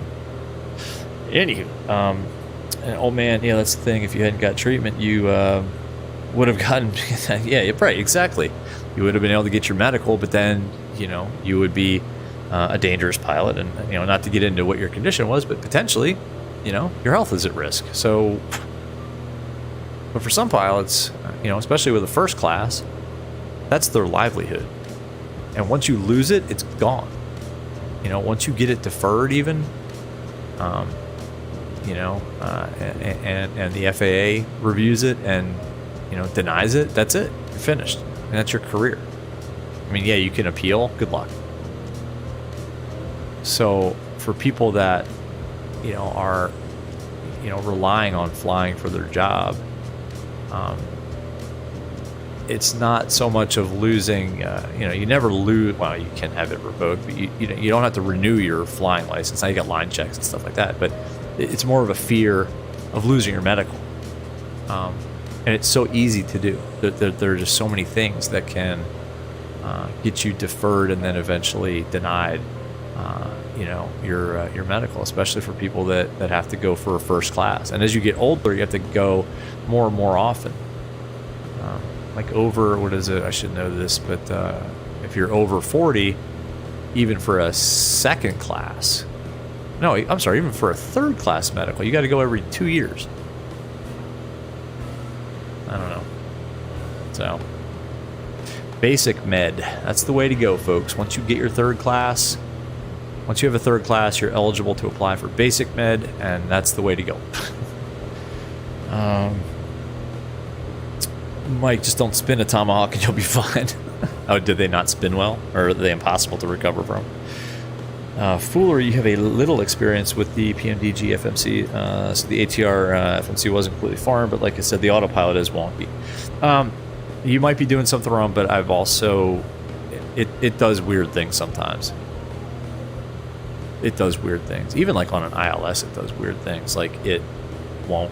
what was that one thing? Oh, it put me so low. Like the glide slope was so far below the actual glide slope, from what I remember. Like I was just disengaging it pretty much once I was about to capture the glide slope. I would just hand fly it. And, oh, by the way, it's pretty easy to hand fly, so that was not a big deal. CST, you're doing good? Awesome. Awesome. What is this, Monday night? Yeah, it's only Monday. Oh God, it's only Monday. No. Yeah, tonight was one of those nights where I hadn't planned to stream at all, and I kind of was messing around with the idea of Midway because there's a VATSIM event going on in Midway, and I like some VATSIM, but I was like, you know what? Let's not chase VATSIM tonight. Let's just do a nice old-fashioned GA stream, and I just reminded myself that I am on VATSIM. Oh, okay, right. So for this first leg, we're not gonna get any ATC. One thing I'm gonna do. Let's go here, because I'm not gonna fly an approach. The weather is. Oh, we're not gonna be able to get it here, are we? Yeah, it's not gonna give us the weather there. Let's pull it up here. Flight plan. Waypoint info, weather data, winds are calm, visibilities, it's clear in a million. All right, so we're just going to fly a visual approach. Altimeter 3005, let me set that. So that's set.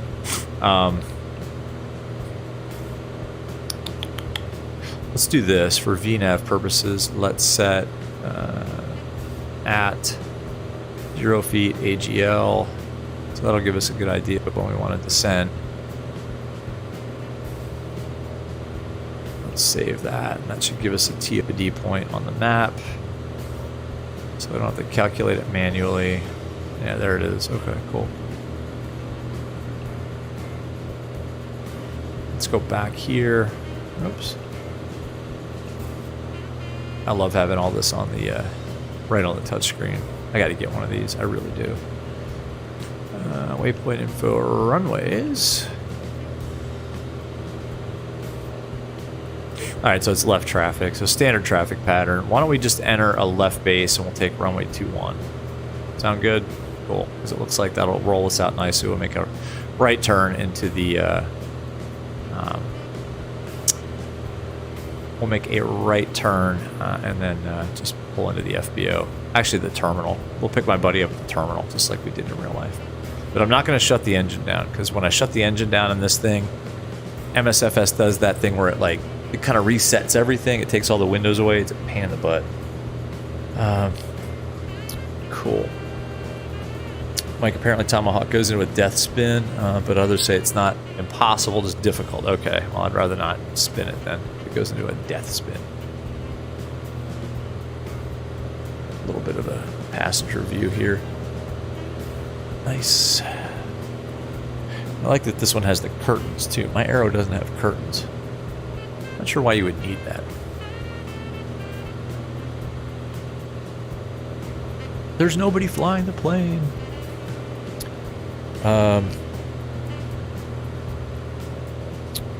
Old man, did you hear me say that I heard bad things about the Comanche? Not me. I just heard that it had some bindings issues, but not bad. Not bad for me. Foolery, yeah, the low glide slope, exactly. Old man, it's Tuesday morning. That's right. Yes, that's right. It is your Tuesday morning. Happy Tuesday morning to you, sir. My coffee, TBM 850 and the Vans 8. RV 8, nice. Saving up for, in the meantime, stay proficient in the planes you got. Good call. Farmer Tech, am I using Navigraph? Yes. Here, I'll show you. I'm using Navigraph on Le Tablet. This is Navigraph, actually. This is just the VFR map. But yeah, we've got Navigraph up here. Like, for example, let's pull up the Raleigh Executive Airport diagram. So yeah, the terminal's here. So what we'll do is we'll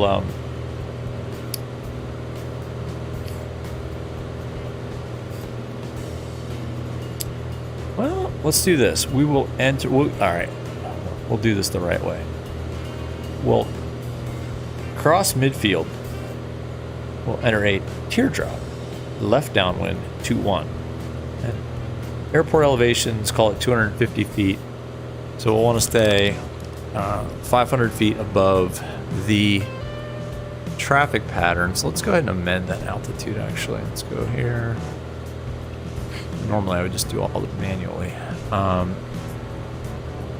So we want to be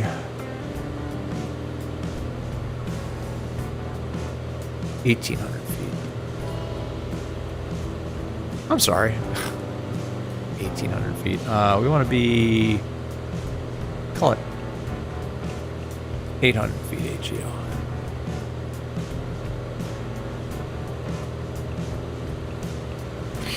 $500 feet AGO. There we go. That's better. So that'll give us a more accurate top of descent point. Excellent. Old man, is it a good idea to use the VATSIM interface even if I'm not using VATSIM ATC? VATSIM radio? Oh, 100%. I use this even if I'm not logged into VATSIM. Just because it gives you the weather. To be honest, it's really easy to get the weather. So yeah, I use it. But that's really the only reason I use it. If I'm not on VATSIM. We have our flight monitor up. We do.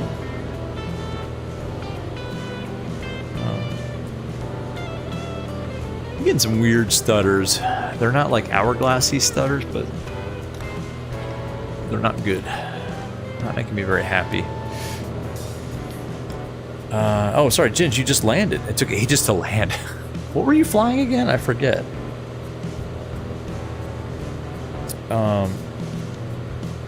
My coffee last Saturday at an air show. There was a Vans 7 Alpha. RV7A, that's the nose dragger version of the RV7, right? 7A is the nose wheel version, I think, right? Better equipped than a Seneca 5. Yeah, and for like a third of the price too, right? Because you don't have to have certified avionics in that thing. Yeah, I have a buddy who has an RV10, and his RV10 panel, it looks like the space shuttle. And he did it all himself. Now he's qualified. I mean, he's an engineer and God, what does he do? Some sort of engineer. He works for a 3-letter organization that, I mean, I don't even know exactly what he does. He'd have to kill me kind of thing. So he built his RV10 and he equipped it with just an insane panel. And he did it all himself. And it's awesome. And like those avionics are like a third the price than if you got certified avionics to put into like a certified aircraft. It's crazy. Oh, Ginge, you were flying the Honda jet. That's right. That's right. You're okay. You're gonna wait for me. I'll be along soon. Farmer Tech, just get Navigraph installed. Yeah, I read you 5x5 out here by South Boston. Sure, appreciate that. Ginge, was that you? I think that was you. Farmer Tank, you're gonna load MSFS? Awesome, go for it. Mike Coffee, well, Farmer, get some coffee. Get some coffee. It's gonna take a while. A Navigraph doesn't take that long. Oh man, you had bugs with the Honda Jet. I never came back to it. Ginge, that's a question for you. I don't have it. Like why didn't I get it? I like the Honda Jet, and like I like the Vision, but I don't know. It just wasn't for me. Like the personal, like the pocket biz jets, they're cool. I don't know. I didn't buy it. So I don't know if it's got bugs or not, but Ginge is flying it, so I don't know.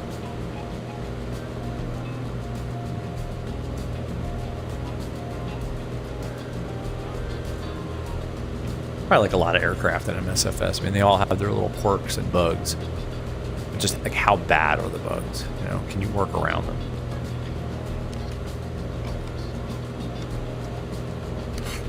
My face is getting sweaty. Heck, we may as well have done the 2,000 nautical mile stream tonight.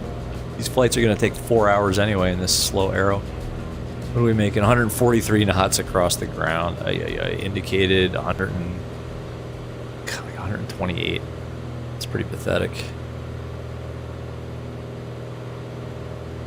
Like, is the gear up? Yeah, gear's up. We're getting there. We're getting there. But as advertised, this is a relaxing GA flight. Nothing thrilling here, folks. Just hanging out and chilling. That is the... So, again, I don't have this. It's the emergency gear extension light. Why is it blinking? Good question. I don't have that. I don't know. My emergency... like my auto gear extension system was removed. And I don't even... I don't have that light in my Aero. I don't even know what that is. It does that. Put a piece of duct tape on it. Electrical tape on it. Oh, that wasn't you? Okay. Did you get the Vision? You're not a fan of it? Oh, Farmer Tech Coffee. My Coffee, Vision, and Mooney. Yeah, no? What do you have against Moonies? My Coffee, what's wrong with Moonies? My, where we had our old hangar, the guy that had the hangar right next to us had a Mooney rocket. I don't even know what engine was in that. Something massive.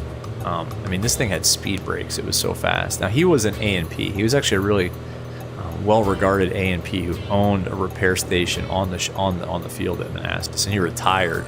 And I think he spent a lot of his retirement money after selling his business to buy this thing.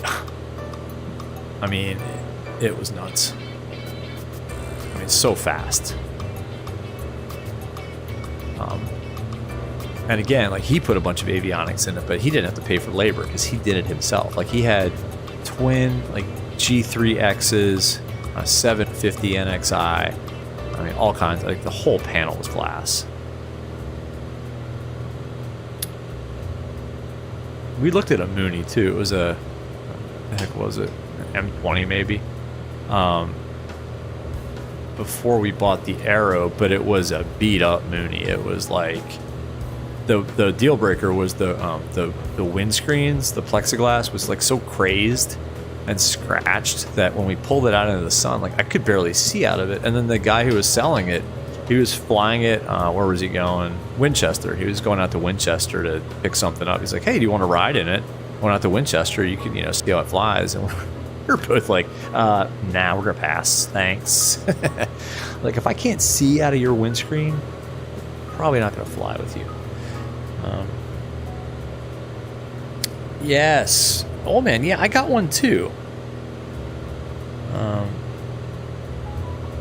Yeah, what was that update? Does anybody know? I briefly looked on Flight Sim forums. It is blinking to remind that the auto gear is armed, and if I turn off this feature, the gear will come down when I reach gear. Oh, okay. Oh, cool. That makes sense. That makes sense why I don't have that blinking in my aircraft, because I don't have that system. Bombasso, you had a Mooney crash around you the other day? Oh, bummer. That's a shame. I hope everybody was okay. Mike, Mooney is out of business, but are they? Because they went out of business, and then somebody opened up. I don't know if it was officially Mooney, but somebody opened up a shop down in Texas where they were making like certified Mooney parts. I don't think they were making actual Moonies anymore, but they were making the parts for them because there's so many Moonies flying out there. Like, I don't know if they acquired all the tooling and stuff like that or what, but I think I remember reading that. All right, let's switch tanks. The fuel pump on, monitoring fuel pressure and fuel flow. Flow, pressure, fuel pump off. And we'll reset this thing. Kind of like having the timer in the yoke. I don't have anything in my yoke, except that's where I have my iPad mounted. And I would love to have, so the tablet is just a little bit too big to mount here. Like, I have an iPad mini that mounts perfectly on the yoke, and I mount mine, I can't twist it, but mine mounts like portrait mode. And it's perfect. Just a landing challenge. Okay, so that's worthless. So can I uninstall that? Just a marketplace thing? Yeah. That means I need to go into the market or my content manager and remove it. I have no use for those things. Top of descent is coming up fairly soon. So yeah, so what we'll do, we'll just cross over midfield, and then we'll do a teardrop entry. I'm an idiot. No, we won't. Oh, man. Yeah, because we're going to want to land 2-1. No, we can just enter a left downwind. We're coming in from this direction. Yeah, we'll cross midfield, do a teardrop, and then left down 2-1. Left traffic. Cool.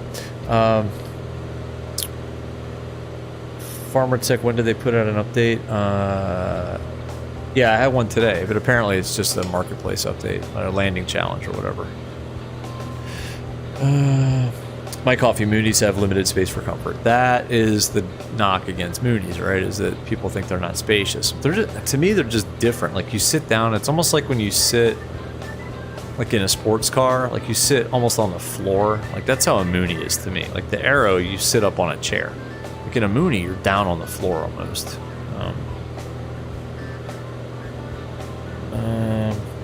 Bombasso injured, but looks like they're okay. All right, good.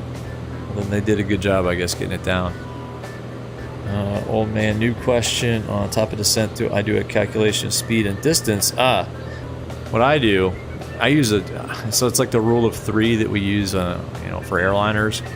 I use a rule of 5. So, for example, we're at 6,000 feet, and I want to get down to about, I usually round too, so we want to get down to about 1,000 feet. So I need to lose 5,000 feet of altitude. So 5 times 5 is 25. So 25 nautical miles before the airport, or before my, bottom of descent, I'll start my descent. So let's see if that works out, actually. So 25 miles from the airport, we'll start down.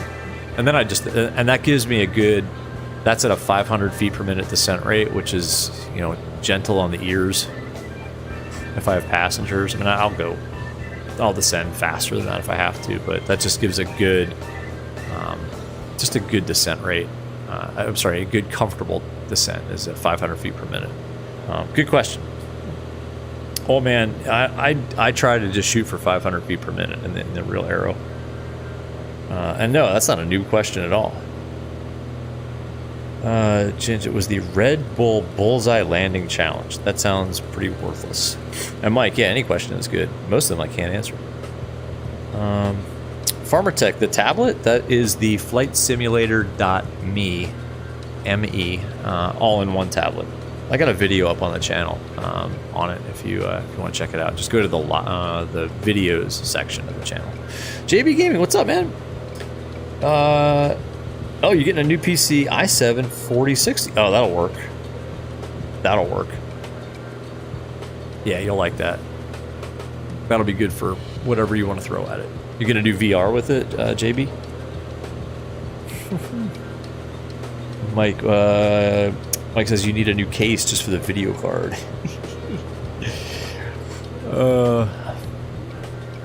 Yeah, that's the problem. Once you start upgrading components, like, you need other components, which is why I still have my system. Because I have to upgrade everything if I upgrade one thing. Not true. I could update. I could get a 4090 in this case, but my i9 isn't going to feed it. So what's the point? I'll just be severely GPU limited. Oh, Pompasa, the Mooney landed on top of an empty house. Oh my god. Like on top of the house?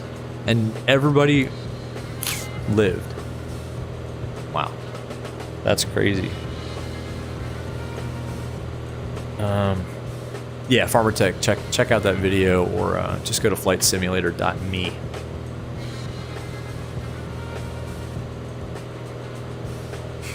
All right, we got 40 miles to run. I said, well, let's check this calculated top of descent point to see if it's about 25 miles.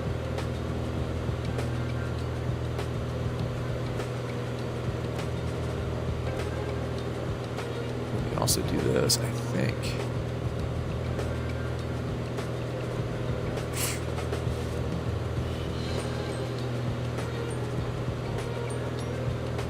Let's go flight plan. This will just give us a line, a nice extended center line. I think we can do this. Go here, procedure, approach.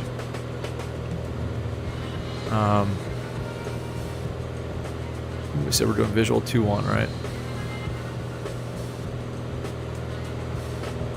Yeah, we said we want 2-1 because that'll, the way when we land and roll out, we'll be rolling out towards the FBO. Now, obviously, we'd be checking to see what people are using and stuff like that. Or we would be listening. We wouldn't be asking. But we would be listening. We would not be saying, any traffic in the area, please advise. Because that just ties up frequency. Well, you know what we could do also is make it easier on ourselves. It's just too left traffic for runway 3. We'll just enter. We could enter the downwind. Make that better. What do you guys think? Let's just do that. We'll do left traffic for runway 03. Because that way we don't have to cross midfield. Make our lives easier. Since I'm not listening. I'm not hearing anybody making radio calls. Pretty sure that there's nobody else landing into Raleigh Exec. Why can I not remove that? Yes. Invalid flight plan modification. Huh. I don't have this in real life, so... Oh, here we go. Remove approach. Nope. Back. Here. Load procedure. We'll use the visual for runway 3. That actually just make our lives easier.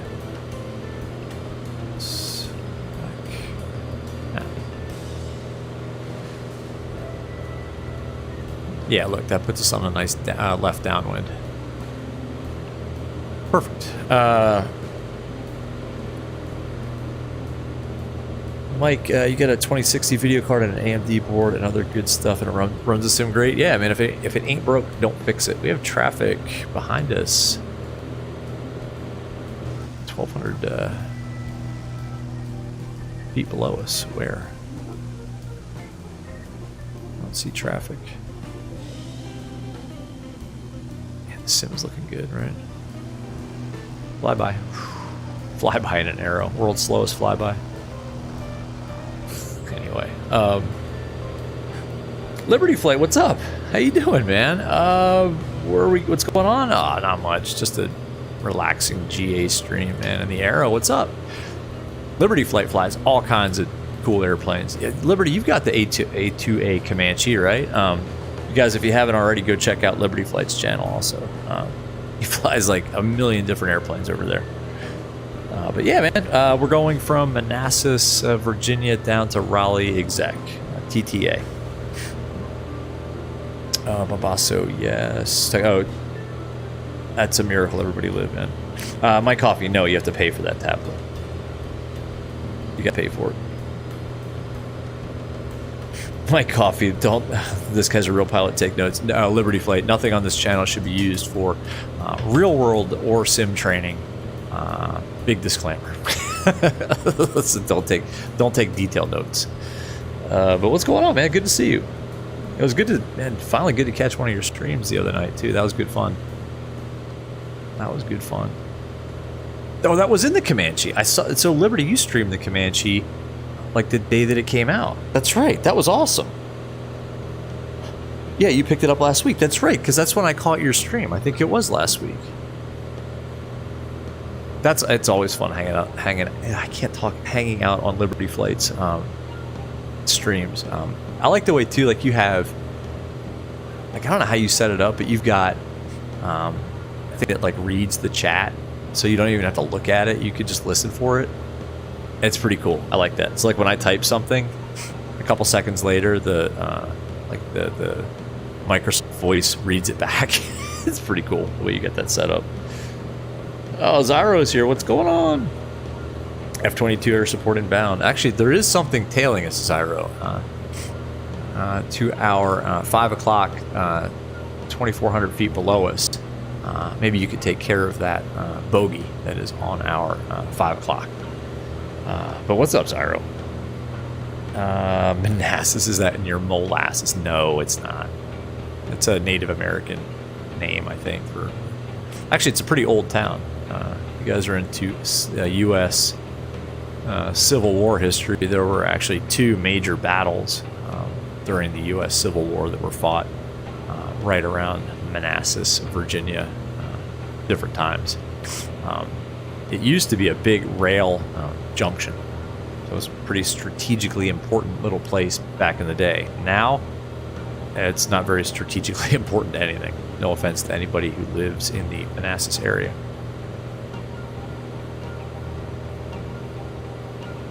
In fact, it has terrible traffic. That's what I know Manassas, Virginia for these days is. I try to avoid it at all costs. Ooh, it looks like a little Bing map problem there with the squares. Let's not look that way then. Let's look over here. Probably shouldn't be screwing around too much either. We are getting close-ish to top of descent. All right, tanks are pretty balanced, and we're burning off the left, which is the fullest tank, so we're not going to need to worry about that.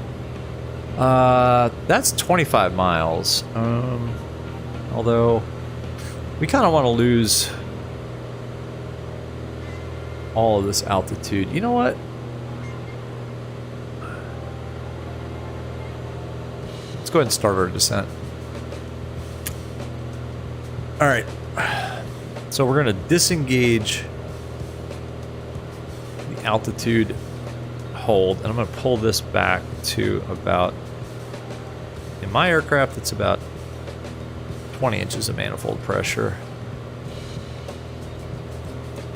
And I think there is a vertical speed thingy on this. Where is it? I'm not going to use it. Where is it? It's not that. It's not that. It's not that. It's that. Actually, I'm going to use it because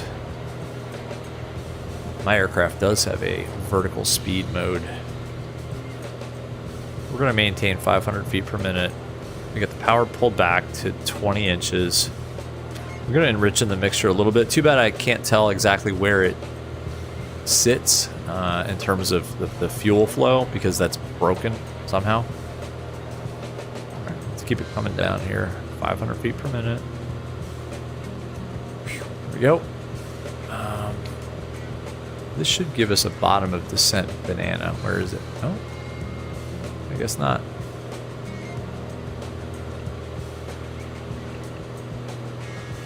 All good. So 500 feet per minute. We can pick up a little bit of airspeed. I usually don't try to get up to the yellow arc too much, even though I could and save some time and gas. Actually, not so much gas, but time. Yeah, it looks like the little vertical speed feature of this thing is kind of wonky. So maybe we'll just not use it. Just use the trim. Yeah, forget that. Turn that off. Just kind of hand fly it, at least with the trim. We'll leave it in nav mode. See that? It automatically wants to go down to 1,000 feet per minute and then back. It's just, it's the way the flight model of this thing has a lot to be desired. In the real Aero, I can trim it out. I mean, even if I'm not using vertical speed mode, I can trim it out and it'll fly bang on 500 feet per minute down. Anyway, Liberty Flight, you're trying. Oh, you're not trying. You are succeeding, sir. All right, I see the airport. The pattern altitude's going to be 1,300 feet, let's say. So we need to get down to 1,300 feet, and we'll enter a left base for runway 3. We should make a radio call here in a second. You know what? How about this? Autopilot off.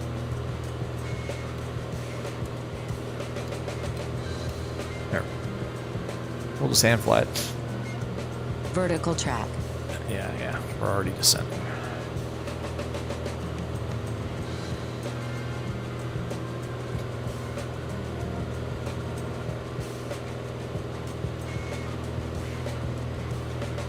Raleigh Exec, Aero 1202 Romeo is 15 miles to the northwest, inbound, full stop landing. We're going to enter a left base runway 03, Raleigh Exec. That was way too many words for that radio call. That was, like, obviously we're inbound. Like, why say that, right? What's the point?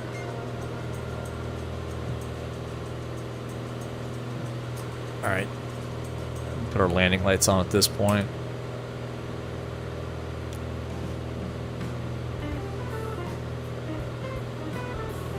$4,300 feet.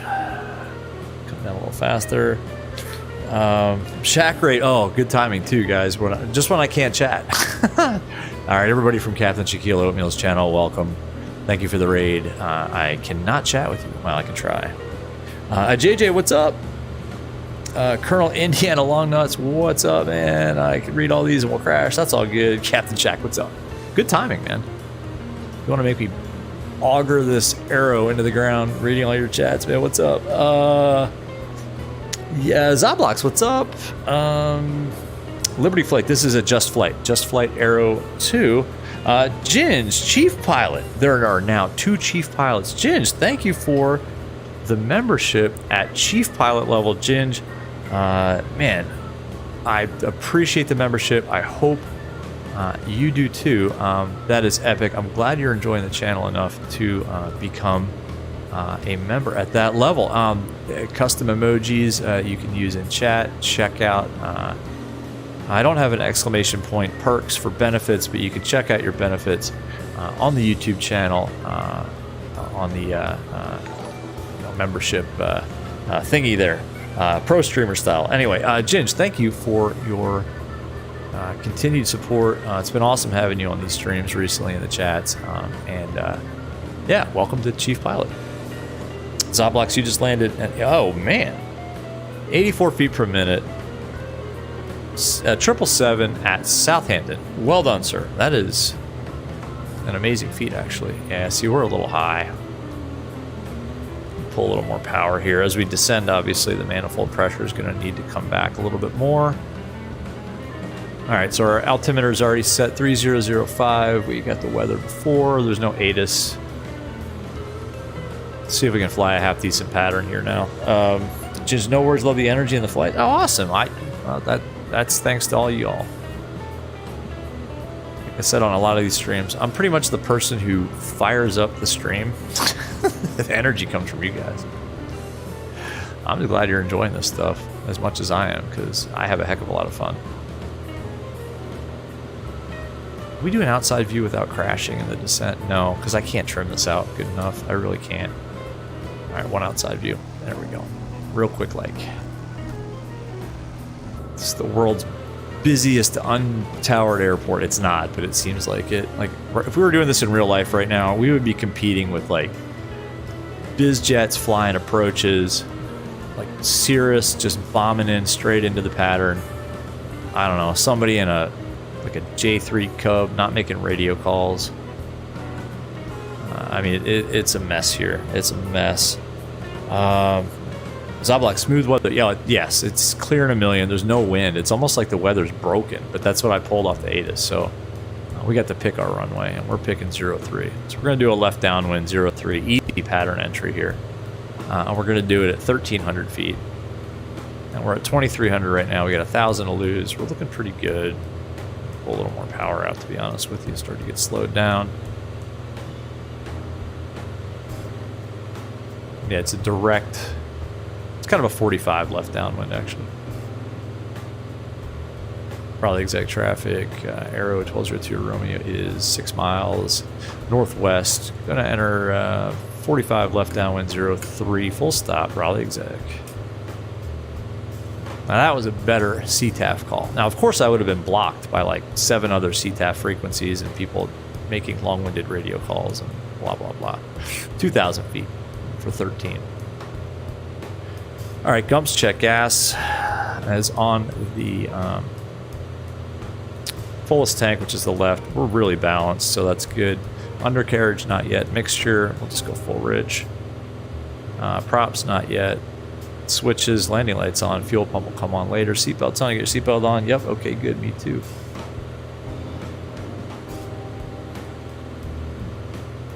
There's 17 for 13. This is looking pretty good. Try not to fly a bomber pattern, but it's kind of hard in VR. Let's have like some knots we currently going through today. I mean, I'm flying about 130 right now, so actually that's a good point. I need to slow down. Let's pull a little more power here. We're going to pitch up in a second. That'll slow us right down.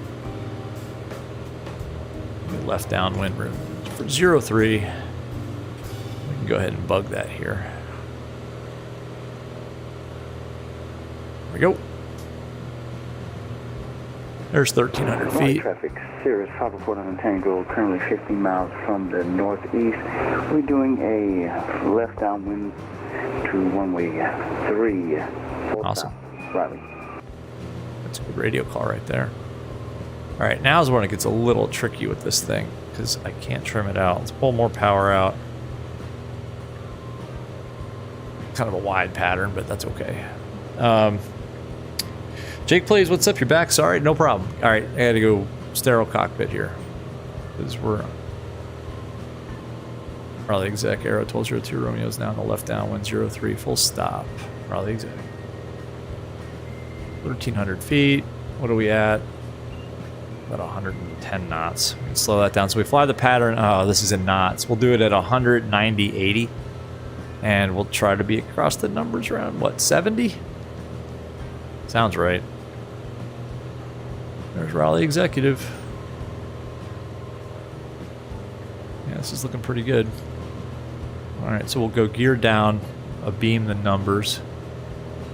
That's a pretty good pattern right here. I think I'm a little wide. I fly it a little tighter than this, but we'll take it. Pretty much exactly 1,000 feet above for pattern altitude.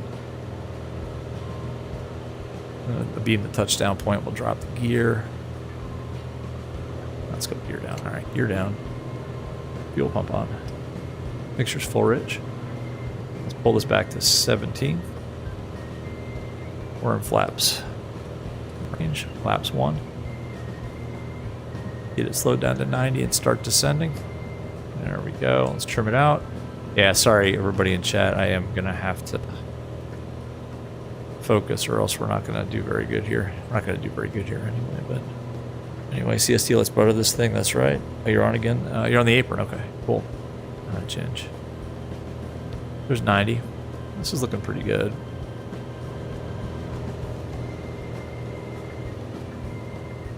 I'll fly a little bit of an extended downwind too. We want to be turning final about 750 feet, so let's go ahead and Raleigh Exec, Aero 1202, Romeo's turning left base, runway 3, full stop, Raleigh Exec.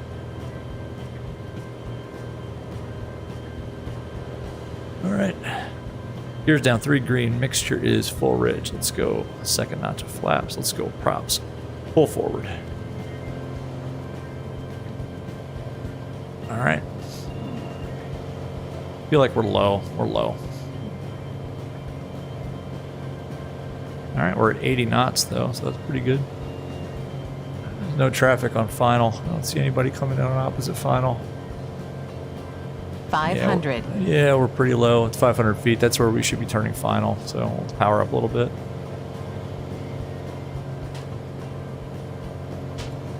Raleigh Exec, Aero 1202, Romeo's turning final, runway 3, Raleigh Exec.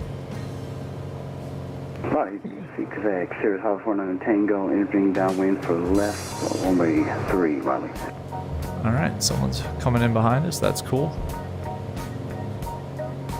Let's roll out on final. Line it up. Now my final check here is red, blue, green, so mixture props, landing gear. And we're pretty low. We'll drag it in. It's all good. Now the fun begins. Last notch of flaps. I don't want to get too slow. About 75 knots. I like it. Power. I wouldn't want to drag it in like this in real life. Just shooting at those touchdown markers, the big blocks there by the Pappies. Pull a little power, we get the runway made. I think we can glide this one in without worrying too much about it. Looking at the end of the runway, maintaining center line. Holding it off a little bit, holding it off, power's out.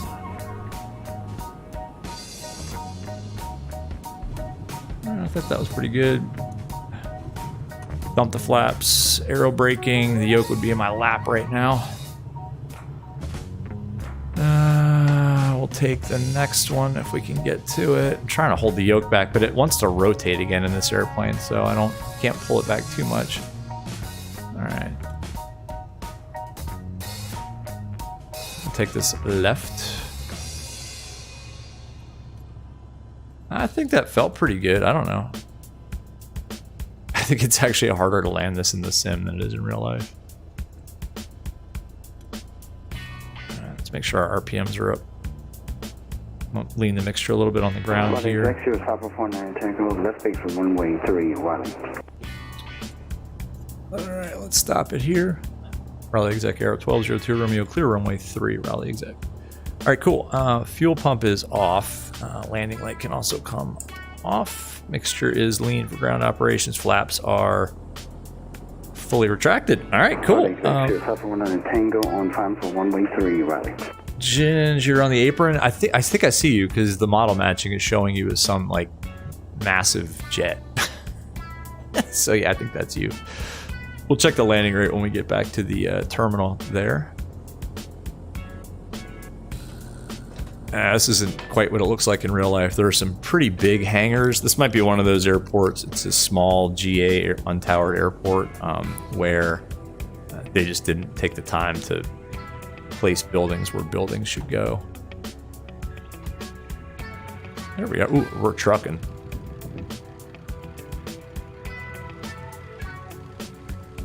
Yeah, I think what are we taxiing at? Like 20 knots. Non-salted butter. Yeah, I think that was a butter. I think that's pretty good. I thought it was pretty good. I don't know. Zoblox tried a butter. I tried my best. Mike Coffee, yeah, JustFlight, exactly. It's JustFlight Aero. Here goes. Oh, that looked pretty good. Whoever that was. That looked pretty darn good. Whoops. Looks like another Cherokee. Okay, well, there are no buildings here. So, let's cut across the grass. I think this is a taxiway. Nothing to see here, folks. Nothing to see here. Yeah, we'll just park it next to this jumbo. Ginge, I think that's probably you. the model matching might be a little bit off. We'll just park it over here and then set the parking brake. I'm not shutting the... 549 Tango clear and one way. Oh, is it serious? Okay. I'm also going to turn around so that I can actually get out of here. Ginger, massive aircraft is blocking the taxiway, sir. All right, spinning around. Good enough. All right, let's set this. Cool. All right. I look pretty good here too. Exactly. Foolery's rule with the butter emoji. Exactly. Ginge, do I think rudder pedals are a good thing to get? Yeah, 100%. Especially for GA. I mean, you should use your rudder. Stay coordinated, especially that base to final turn. Mike Coffee, silly question. RPM, MP or MP and then RPM? Are you talking about like which order you should do it in? Manifold. Well, in this aircraft, to be honest with you, and it's nowhere in the POH. It doesn't really matter. But for turboprops, manifold pressure. So manifold pressure first. Like if you're going to descend, you want the manifold pressure to be. You want to reduce manifold pressure first, and then prop RPM. Zelbluxer rating is 8.5. It was an okay approach, nice descent, nice speed, good landing, and a little late. Oh, we are a little late. Yes, true. All right, so points off for lateness. Liberty Flight, nice landing. Butter. Well, let's check. Ginger Honda Jet is a big jet. Exactly. That's a nice Cirrus right there. That's pretty cool. All right, let's see. We got a 150. Okay. That felt about like 150 feet per minute. Nobody's going to complain, but they're not going to say, hey, are we down yet? All right, so 150. Pretty good. I'll take it. We'll reset that because we're going to do one more flight. Manifold pressure first. Like if you want to reduce manifold pressure and then RPM. Likewise, you want to increase RPM and then manifold pressure. The thought is to not run over square. So your manifold pressure should stay less than your RPM. But I don't know. In this aircraft with this engine, it doesn't really matter. Like I'll run over square all day long on the climb. Like I pull the prop back to 2500 RPM. I'll leave the manifold pressure in, like full in, which is completely over square. But think about it in a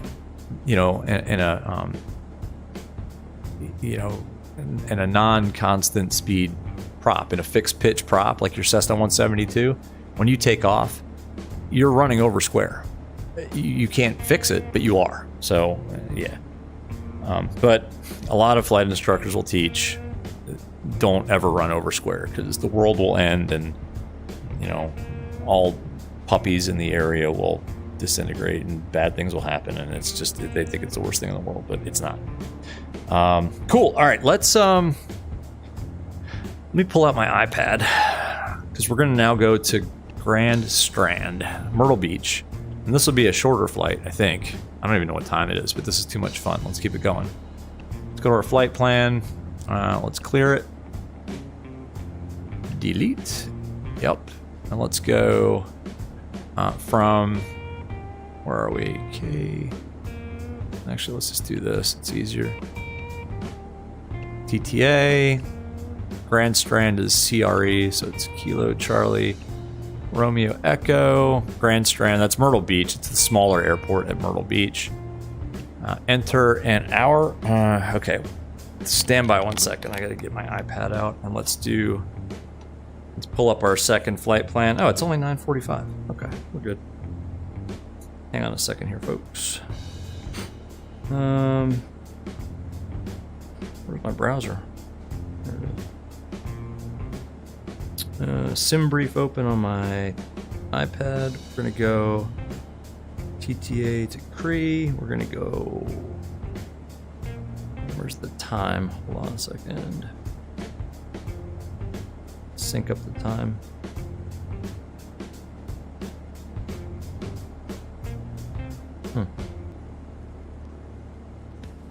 Not letting me do that. What's going on here?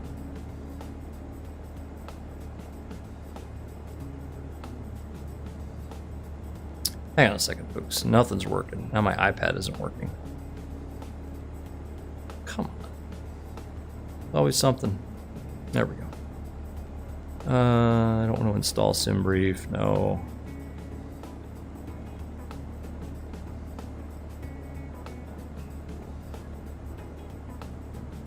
I can't for the life of me get this thing. There we go. It is the 25th. There we go. We got it. Okay, so we're going to be departing 3, expecting 2, 3, and Fayetteville is the only, what do you call it, fix on our route. We only have one waypoint. Loading briefing, that's good. Let's file, pre-file on VATSIM. I'm not a robot. Oh my gosh, I gotta log into VATSIM. Stand by, everybody. What are we filing ourselves at? Altitude of 3,500 feet. Doesn't sound right. Let's go at 5,000 feet. Because we're going eastbound. Go.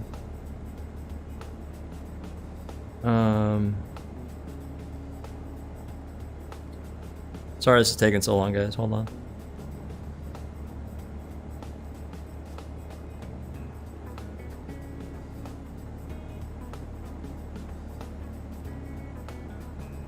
And it is filed. All right, cool. Oops, just dropped my iPad, which I'll probably step on. What are you guys saying? Liberty Flight puppies, exactly. Baby seals, puppies, all destroyed because you ran over square. It's terrible. It's tragic. Small children, yeah, can't talk. Small children crying. What do I want? Insert before. There we go. And we're just going Fayetteville VOR. Good. Back. Go to the map. Oh, let's do this too. Let's go. We'll do the same thing at the Grand Strand. Although, actually, they'll probably give us. They might give us an approach. Well, we'll ask for the visual. Grand Strand. We'll just go 0 feet. AGL. Give us a nice VNAV. Top of descent point. Save that. Go back. Cool. Let's reset some things here. Let's pull up our new flight plan. Refresh. TTA decree. That's good. It's all good for now. SimBrief. Load data. TTA-KCRE. Just by Fayetteville. Payload. So let's get some more gas. Like I said, I'm not shutting the engine down on purpose, folks. We need 163 pounds.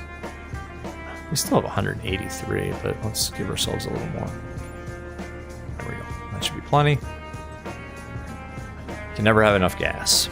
Gas and usable runway. Two things you can't have enough of. Sorry, I missed a bunch of this. Soblex, what's my favorite livery? I have to think about that. I don't know. What about you guys? My coffee, keeping up with the new terms is hard for your little brain. Like landing with the option of flaps up just before touchdown. When would you do that? Gaming King. Microsoft bought video game giant Activision for $68 billion. Good lord. My coffee back taxi. But okay, you'll adapt. All right.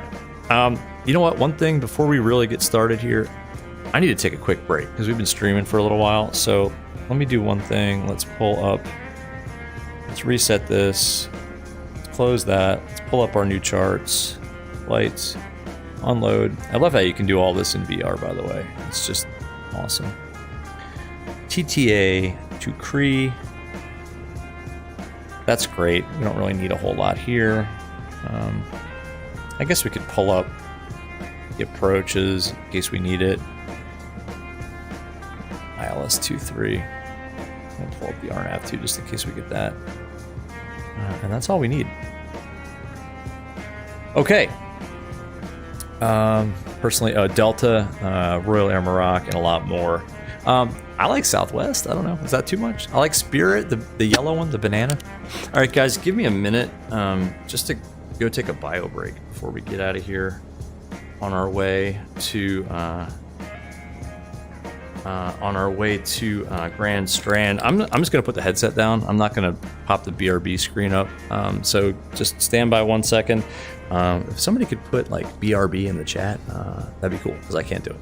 I'll be back in like a minute and a half, 2 minutes. Stand by.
Okay. Sorry about that. We're back. All right, you guys still with me? Excellent. All right. Salvox, you gotta hang out. You might come back later. Okay, cool. Yeah, thanks for hanging out. This flight might be a little quicker, but yeah, if you get back in time, it would be awesome to see you again. Air time is what? Oh, is it gonna tell me? I don't know. Now we'll figure it out. Not that long of a flight. I'm gonna stay a little bit longer. Cool. Gaming King Microsoft isn't just a gaming company. That deal made no sense. Yeah, I don't know. I didn't hear about that. All right, cool. Let's get a check of the weather here before we head out. Make sure that we're not infringing on any ATC. We're not, but we're gonna get Jacksonville Center. Right? Yeah, we'll get Jacksonville Center. Close that. What else do we need here? What did I say we were gonna do? Local weather. TTA. Winds are calm. 3006. Is set. And we're ready to go, folks. Let's get out of here. All right. Set our trims just after neutral. They already are. Cool. We'll use... what do we want to do here? Let's use 2-1 this time.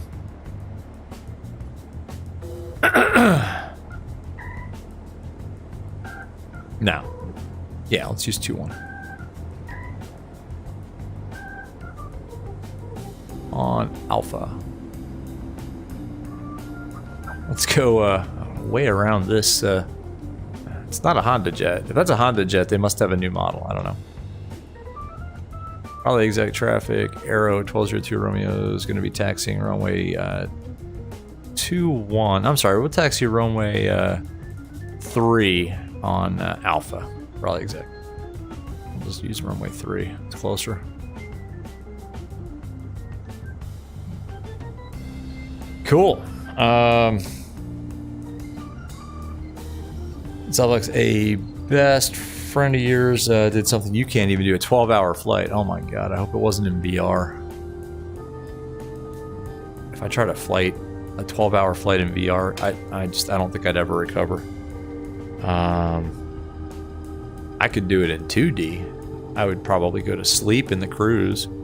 Gaming King, it actually made sense. They want to be the biggest tech company in the world. Yeah, I guess they're just going to buy all the, best of breeds from other domains. I guess that makes sense. I don't know. They know what they're doing. Hey, as long as their stock prices keep going up, I'm fine with that. They can do whatever they want. All right, that was a fast taxi. All right, we're gonna hold short runway 3. Just a quick departure briefing. So we're going to be departing runway 3. We're just going to go full power. Traffic, so top 1 Tango, taxiing Alpha 23 traffic. Here comes the Cirrus. Awesome. Yeah, we'll rotate at, oh geez, it's in knots. I don't know, 65 knots? Sounds about right.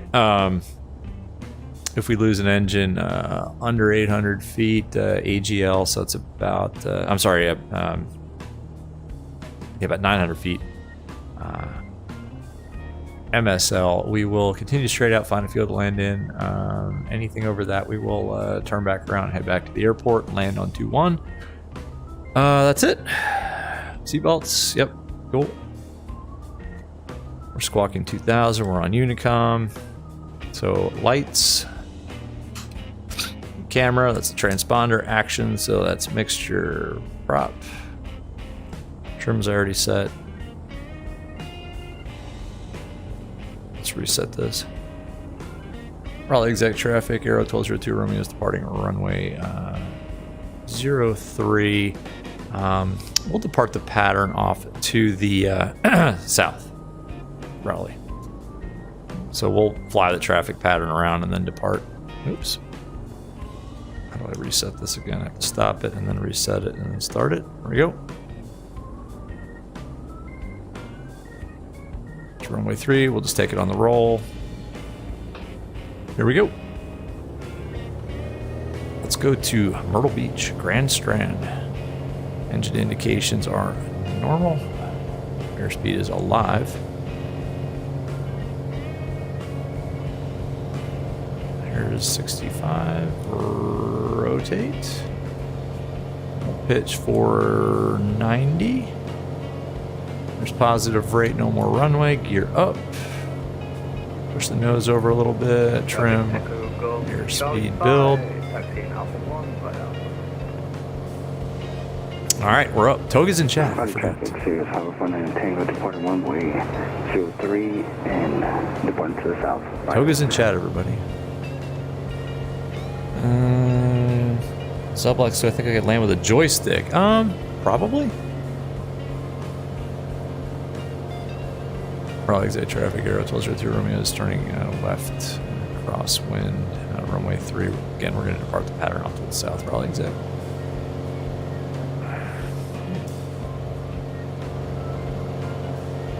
We'll just do it the right way.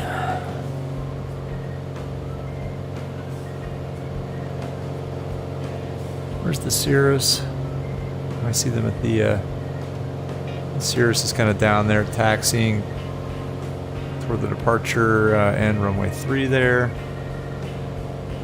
All right. Raleigh Exec traffic, Aero 1202. It's gonna be a left downwind departure off of runway 3, and that's it for us. Have a good night, Raleigh Exec. Last call. Love when people say that. All right, that's good enough. Let's just get on to our. We can see the the Honda Jet down there. The big Honda Jet. We are really, really, really fast. Pull the power back a little bit. I'm sorry, the prop back a little bit.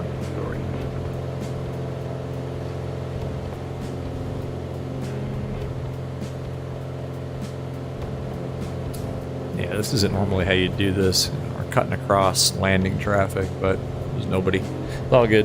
Zoblox, I already answered that. Can I land without any flaps and spoilers in a 320? Probably not. I mean, I don't know. Maybe I could, but not sure I'd want to try that. Let's sync the heading bug. We'll start off by going pilot on, heading on. Let's go direct Fayetteville here. Direct Fayetteville. Whoops, back. Flight plan, Fayetteville, activate. Nav mode. Excuse me. Man, my voice is cracking. I've been talking too much. There's 2,500 for 5. A pretty good cruise climb here. Pull that prop RPM back to 2,500. It's just less noise. We can lean the mixture a little bit. Climb checklists. Fuel pump can come off. Landing light can also come off at this point. You don't need to keep it on. We're not going up to 10,000 feet. Let's keep that climb rate coming up though. See, right now we're running over square. You guys were talking about manifold pressure or RPMs first, whatever.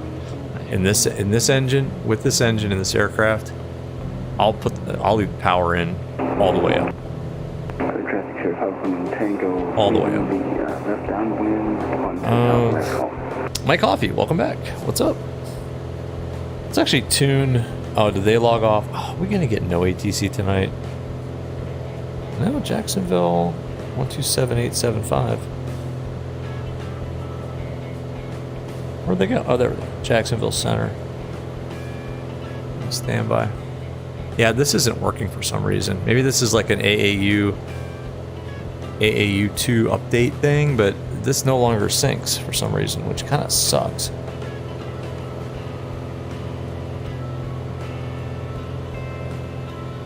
Oh, it worked. Okay, well, weird. 3,500 for 5. Looking good. Looking real good. We should have people. Ginge, I think, is following us in the Honda Jet / Jumbo Honda Jet. I don't see him.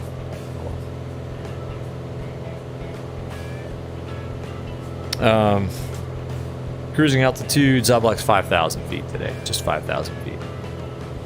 Nothing crazy. It's not a very long flight, so I wouldn't go more than 5,000 feet in real life. I think that I guess I could check my ForeFlight track logs and see exactly what I did on this flight. If I had more time to set the stream up, I might have done that.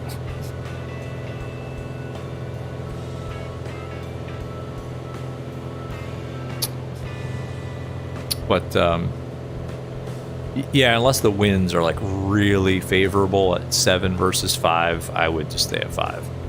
Because I'm burning all that gas to get up to 7. And on a short flight in an aircraft like this, it just doesn't make any sense. See, this is trimmed out really nice.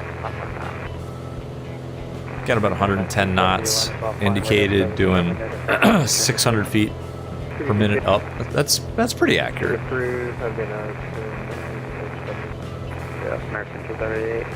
It's Jacksonville online right there.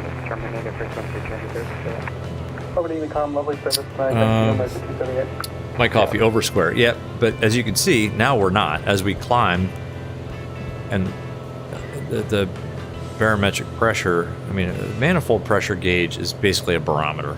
And as you climb, the manifold pressure is going to get less and less, just like, you know, the air pressure is getting less and less. Less atmosphere pressing down on us. So as you climb, manifold pressure in a non-turbo is gonna decrease. All right, so we're almost to 5,000 feet. I'm gonna start kind of gently pushing the nose over a little bit. Orlando Perch 124.8. And I'll take advantage of the altitude hold mode that this Aero has been equipped with to reduce our workload. Let's see if we can get it right on 5,000 feet though. Fly it to commercial standards today, right? That's pretty good. All right, 5,000 feet. Let's let the airspeed build a little bit. We can pull this back now to 24 inches of, I'm sorry, 2400 RPM for cruise.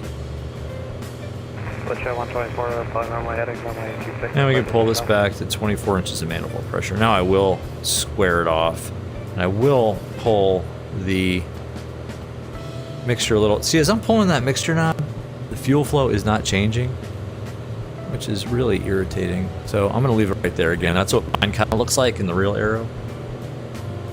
I thought I turned that off. Oh, maybe I didn't turn it on. Oops. I've taken off without the fuel pump on before, I'll admit it. 5 minutes. Zoblox, you're heading out? Alright, man. Good to see you. See you next time. Alexander, what's up? You just bought the link cable. VR only lasted about 2 hours with the third-party cable. I hope you did too. Again, there's more that can go wrong and cause stuttering than just the cable, but I hope it works out. I'm trying to get them to take you earlier. I'll tell you, I run the official link cable, and I've never had an issue with it. So,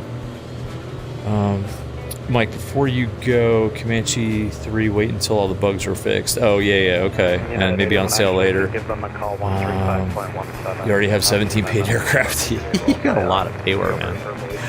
I don't. Well, I don't know. I should count them all up. Just look back on the streams on the channel. We try to fly a different one every night, and then obviously we repeat.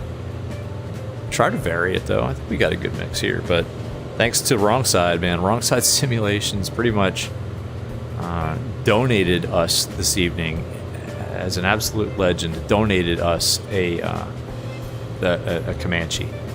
So we're gonna get that tomorrow, first thing in the morning before work starts, and we're gonna start learning that so we can fly it. And that's gonna be dedicated to Wrong Side Simulations all day long. Absolute legend.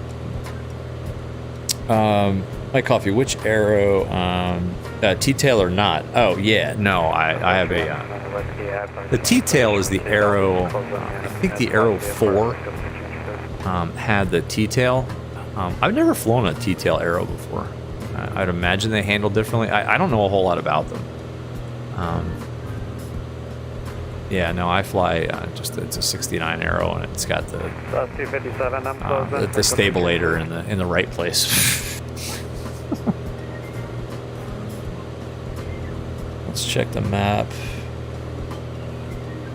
Okay, we got a little ways before we get to Jacksonville Center.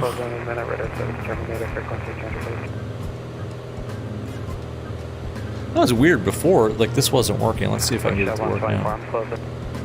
There's Unicom. Well, it's not showing up there. Why? That's weird.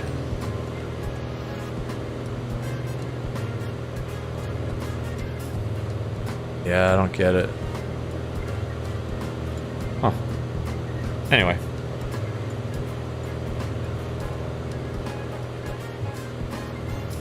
Now let's just go back to... I think he said he's closing up pretty soon. It's getting a little bit late too, right? Alexander, is the new Comanche VR optimized? I don't know if it's optimized. I think I saw it is VR like compatible, but we're gonna find out. I mean, even if it wasn't designed for VR, there hasn't been an aircraft in MSFS that I haven't been able to buy and use in VR. So we're gonna find out. This one sure is. This one looks good in VR. Oop. I mean, all aspects of this aircraft look good. Look at that little Piper Aero 3. That's just a good little traveler. Doesn't do anything bad, it doesn't do anything outstanding. It just does everything okay.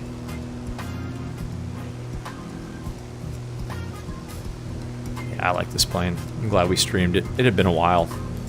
Kind of been putting off streaming in the Aero, to be honest. I don't know if you guys think find it boring or something. It's a pretty slow little single engine, piston GA 4-place. Like nothing very exciting about it, but it's kind of cool. I don't know. Mike, yeah, 69 Aero. It's classic, all right. Jim just right above us. I don't even have you on TCAS, man. Maybe I do. Hold on. Oh, yeah. I don't see you. Why don't I see you? Go back outside. See if we can spot you from the outside. Oh, where the heck are you, man? I see the moon. I don't see contrails. I don't see nothing. Yeah, I don't know. I see you on ADSB. But that's about it.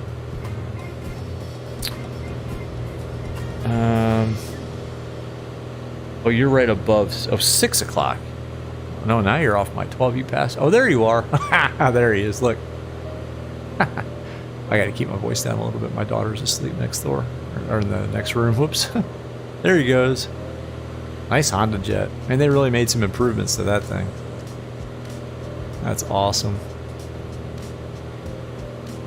Obviously moving at a much faster clip.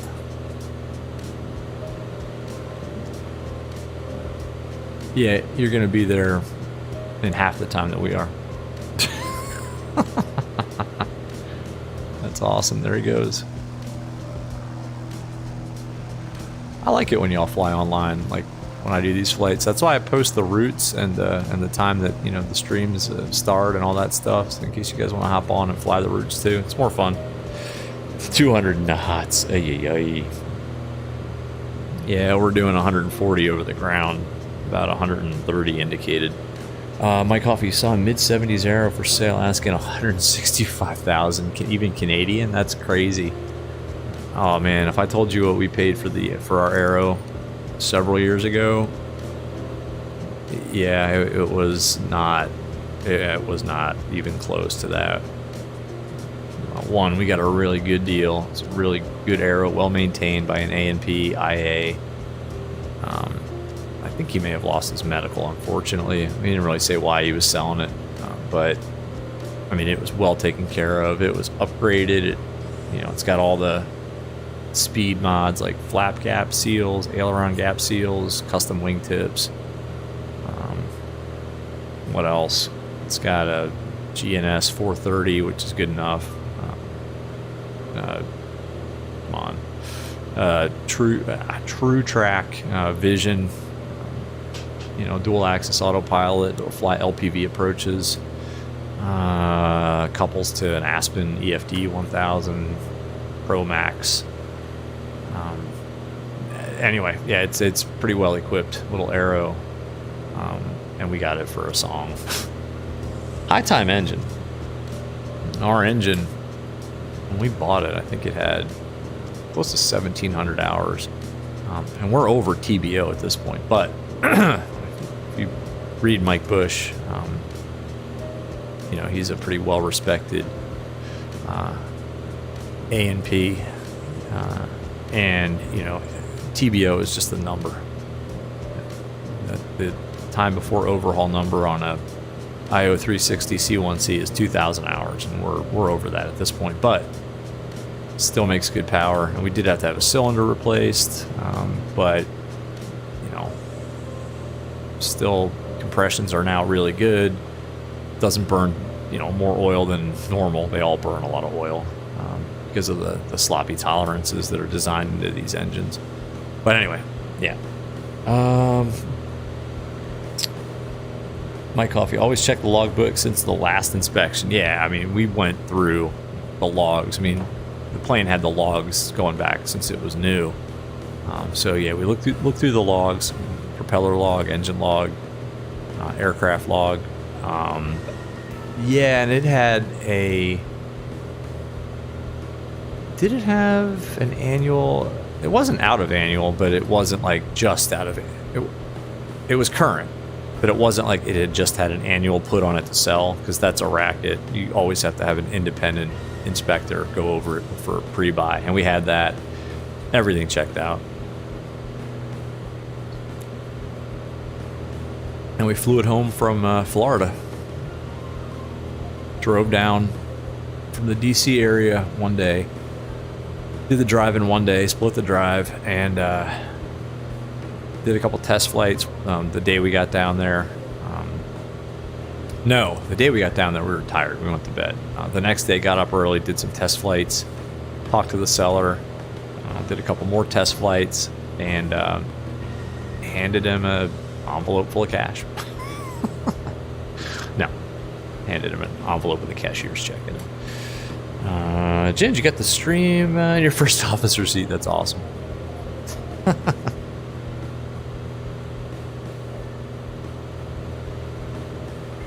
Yeah, I messed the timing up on this one. I think it's like, yeah, let's do like a 2-hour stream. Well, yeah, we're gonna go over that. That's all right.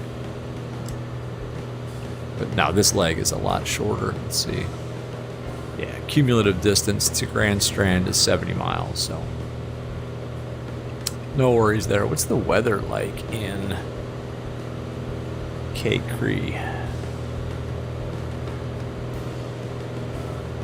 All right, a little more wind there. Makes sense. It's right by the Atlantic. 210 at 11. So what runway options do we have here? So we'll use 23. Well, let's shoot the ILS. What do you guys think? I don't know. Mike Coffee, you're a Cessna guy, but Piper's got a place in your heart too. Oh, cool, man. Yeah, they're all good. I mean, I'm the other way. Just because I got one now, I'm a Piper guy, but I mean, all the training was done in Cessnas, so you know, I'm not like a hater. I joke around on these streams a lot about high wing versus low wing or Cessna versus Piper, but hey, whatever you can fly, fly it. They're all good. All right, let's pull up the I don't know. I can't decide if I actually want to fly the ILS or not. We'll load it at least. But I'm not sure if we're going to fly it. We might just fly the pattern and land it, right? I don't know. We'll see. Yeah, maybe we'll do the ILS. We were fully visual, just flew the traffic pattern into Raleigh Exec. Maybe for this one we fly the ILS. I don't know.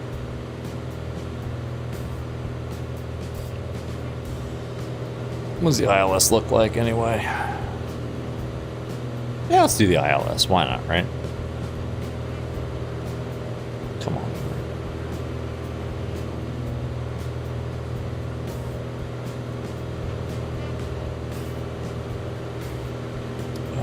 ILS 23 into Grand Strand, charge current, localized frequency is 111.7, which is already in the standby. Flip-flop it.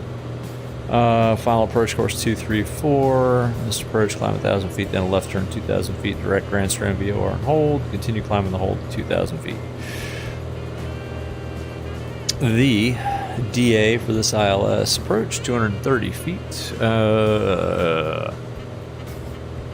Well, it's 230 feet. We have no ability to set that. We have this old school HSI. Cool. Initial approach fix 5 peg 2,000 feet. The IAF is GATNI 1,600 feet. Timing, if we were going to time this approach at 90 knots, the FAF to the map, 3 minutes 12 seconds. Approach briefing complete. Anybody have any questions? Nope. Okay, cool. No questions. Gaming King, you're a pilot yourself? Awesome. What do you fly, man? I don't think I knew that. That's awesome. Are you a pro pilot, or do you just fly for fun, or what do you do? What do you like to fly? What do you fly? Are you a Cessna guy or a Piper guy? High wing or low wing? Track up or north up? Garmin pilot or ForeFlight? Many questions, many debates in the aviation community. It's like Ford versus Chevy. Chevy, of course, but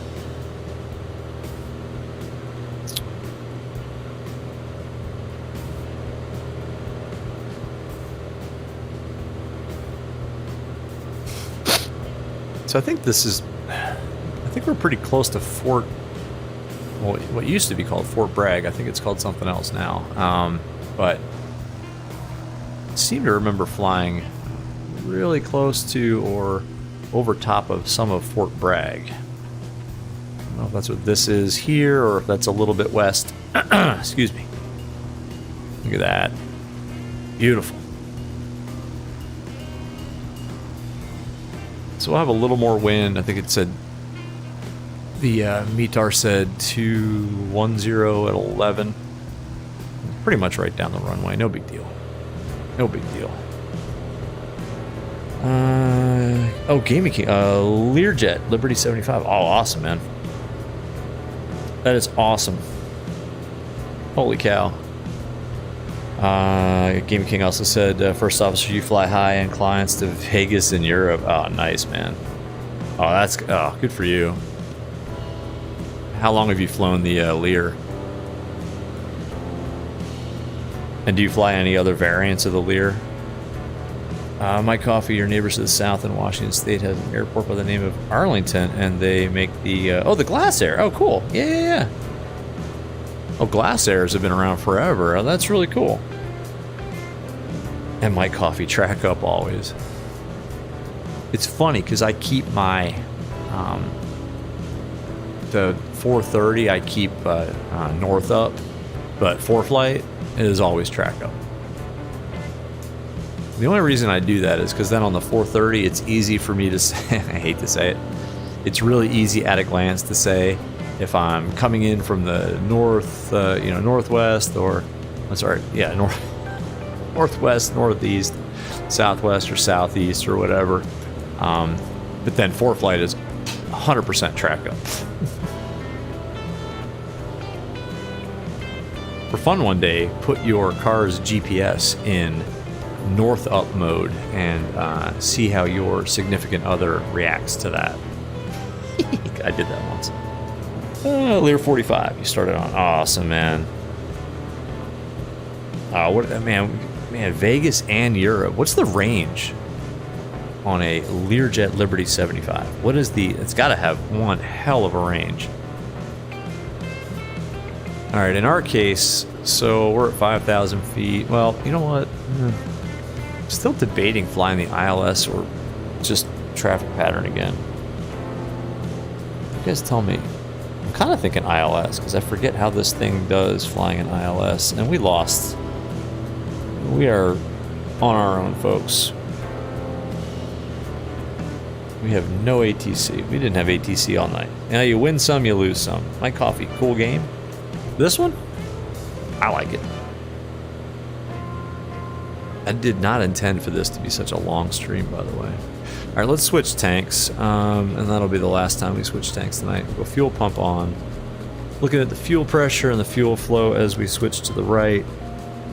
Fuel flow is good. Fuel pressure is good. Fuel pump can come off. Let's reset the timer.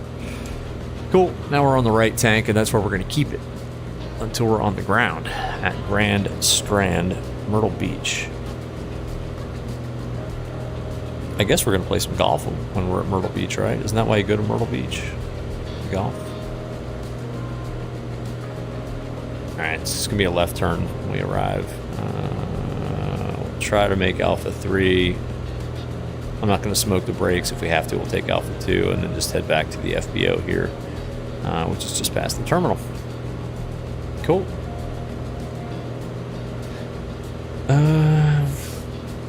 2,050 miles. That's pretty good. That's pretty darn good. My coffee, if you're flying with your dad today, you'd be on ForeFlight, and he'd be flying. Oh, that's nice to have somebody who can keep an eye on ForeFlight while you do the flying. For me, I just have it mounted on my yoke, so it's right there at a glance. And it's pretty light. I mean, I use an iPad mini, so it's pretty lightweight. I don't even notice it there. And the only thing, it blocks the manifold pressure gauge ever so slightly. And are we not? Yeah, we're at 24 inches. Cool. So it's no big deal. There's a companion app to ForeFlight that you can download for free. Like if you have passengers, they can download the companion app, and they can track like your flight's progress and all that stuff on their phone. It's kind of cool. Gaming King, 2,050 nautical miles is the range. That's pretty good. That's pretty darn good. My coffee, instead you did a lot of the flying and he did the chart work in the old day. Nice. Well, that's more fun. I'd rather fly than look at ForeFlight. And the weather looks really good. I mean, the weather depiction looks really good. Ooh, cool, wing view. That's kind of a neat view. I like the way they modeled the vintage, it's kind of dark red interior on this Piper. I have the vintage, is it dark blue? I mean, no, it's kind of like a gray blue, dark, kind of stained interior. My interior is beat. I don't care. I'm usually the only one flying it, so. Gaming King, you go at flight level 510. Damn. That's pretty high up there. That's nuts. Mike, you're anti-Apple. Yeah, Android's got Garmin Pilot. You can run Garmin Pilot, I think, on an Android device. I think. I don't know. I had Garmin Pilot for a minute. Like when I was doing... What was I? Maybe starting my IR? I don't know. I had it for a minute because I got it for free. And I don't know. Like once you use ForeFlight, and I was always a ForeFlight person. Once you use ForeFlight, Garmin Pilot is, I don't know. It's not the same. I mean, it works. It's just that I don't know. ForeFlight is, for me, just better. Man, flight level 510, Gaming King. That is nuts. You probably get up there pretty quick, right? Like you want to get up to your cruising altitude as fast as possible. Man, that's awesome. Yeah, we're at flight level 50 if we were in Europe. And we're doing 139 knots across the ground and about 128 knots indicated. It's pretty pathetic. Oh well. I forget how to even, let's see, for the ILS, I think we want to put this into, I guess, loc norm, I don't know. Maybe we'll just hand fly an ILS, just for the heck of it. So if we're going to do that, oops.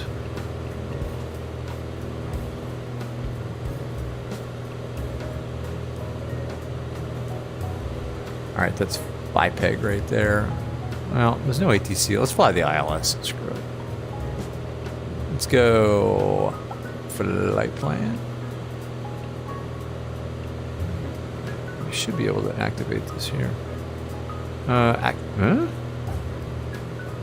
I'm not sure why I can't just activate the leg and have it activate the approach, but anyway. Let's get the weather one more time. 210 at 11, 10 miles visibility. Skies clear, temps 27, dew points 24, altimeter's 3007 now. So that's set. Very good. Cool. Yeah, 510 space shuttle area. Exactly, that's like a rocket. You think 128 knots indicated is fine? Yeah, why not, right? Enjoy the ride. Exactly. We're here for a good time and a long time. Who cares? Super chill GA stream tonight. Gaming King, you were practicing a teeter-bro yesterday on a circle the land runway 1. Nice. Circling approaches are fun if you've got a lot of visibility. They get nervy. To me, they get nervy if the ceilings are too low, because then it's like, okay, I got to keep sight of this runway. Otherwise, you're like flying a traffic pattern in IMC. I mean, well, which you can't do. I mean, you have to have visual contact with the runway. Well, with the airport environment. What is that down there? Red buildings. I guess it's some kind of farm. I love how this thing has scratches all over the plexiglass too, or the acrylic, whatever. My coffee warrior 105 indicated and cruise. Yeah, woo, exactly. Teterboro's tricky. Yeah, Teterboro's busy. I mean, that airspace is busy and the airport's busy. Yeah, that's you got to be on your toes, right? Scooby, what's up? What are my settings at? Yeah, there are too many to list. If you want to know all of my settings, check out. I did a video on it just because people were asking. Scooby, check out the VR settings video that I have up on the channel. It's like, oh geez, it's on the channel, like in the video section. It's got all my settings. It's not very long either. I think it's like 15 minutes. But if you want to set up your VR environment to be like mine, check that out. It's got settings for the Oculus app and for OpenXR Toolkit, for MSFS obviously, for the Oculus debug tool. It's got all kinds of settings in there. Okay, we are going to fly the ILS, so let's just go activate the approach.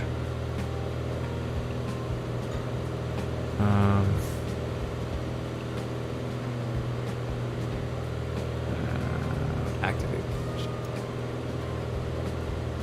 Let's go direct to FIPEG. Since we have 0 ATC, we can hit the direct to button, can't we?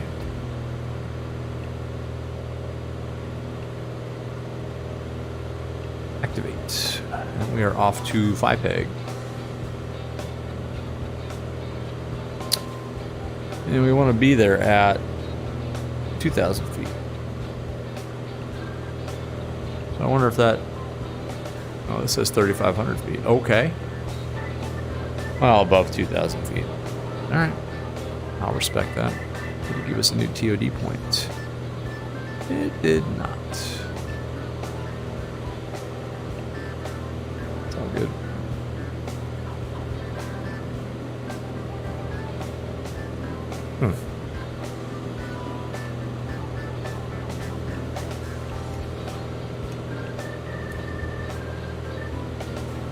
Yeah, there we go. And it did give us a TOD point.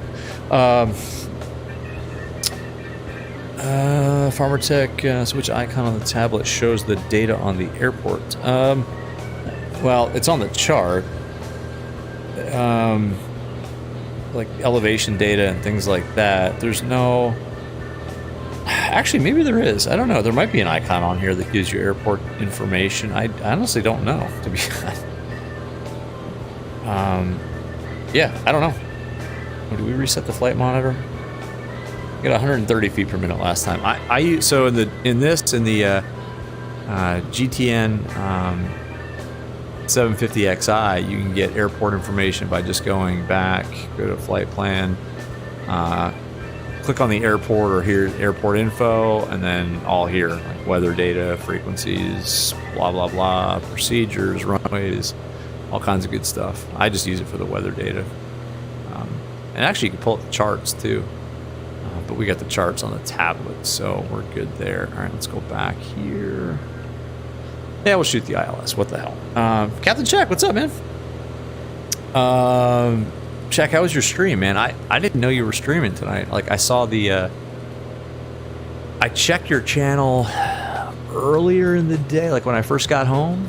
Because honestly, if you were streaming, I probably wouldn't have. I was just kind of going to chill. But you weren't streaming, so I popped this up. So anyway, how'd it go?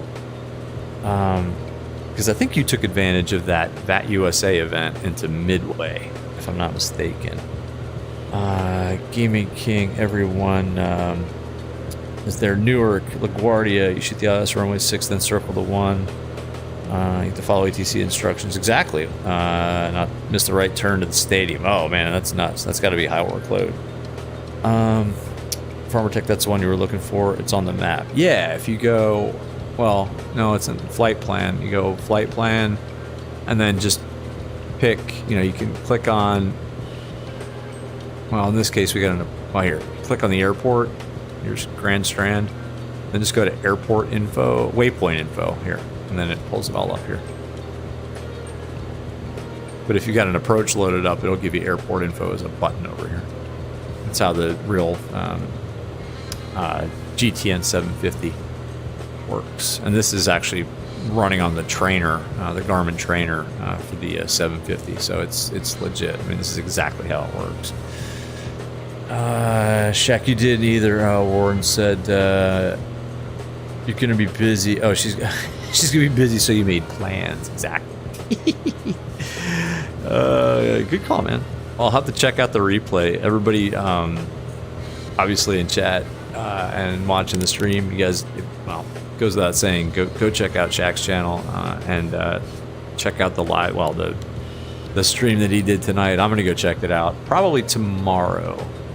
Not tonight. I'm going to bed tonight after this.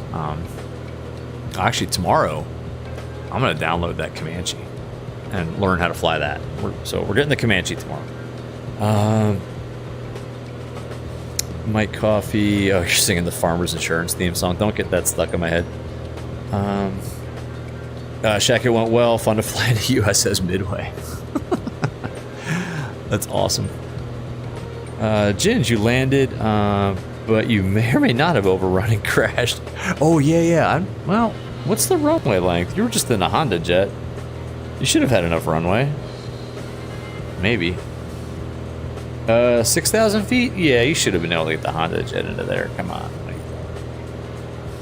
I know it's long enough for an Aero. Now, again, I think I said this in the stream description. I did this flight in real life. I went from Manassas to Raleigh Exec. I picked up my buddy and his golf clubs, and then we did head out to Myrtle Beach. But in real life, we landed at MYR. We landed at actually at KMYR, Myrtle Beach International. But I figured we'd land at Grand Strand just because we've landed at Myrtle Beach too many times. Like, all right, can't do another stream to Myrtle Beach.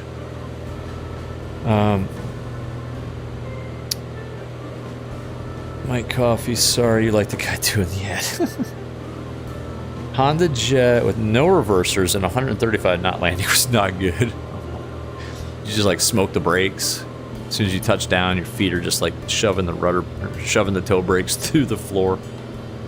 All right, let's do a fuel check. We are on the right tank, and that is the fullest tank, so that's good. Top of descent's coming up. Pretty soon we want to be at 3,500 feet here at BiPeg.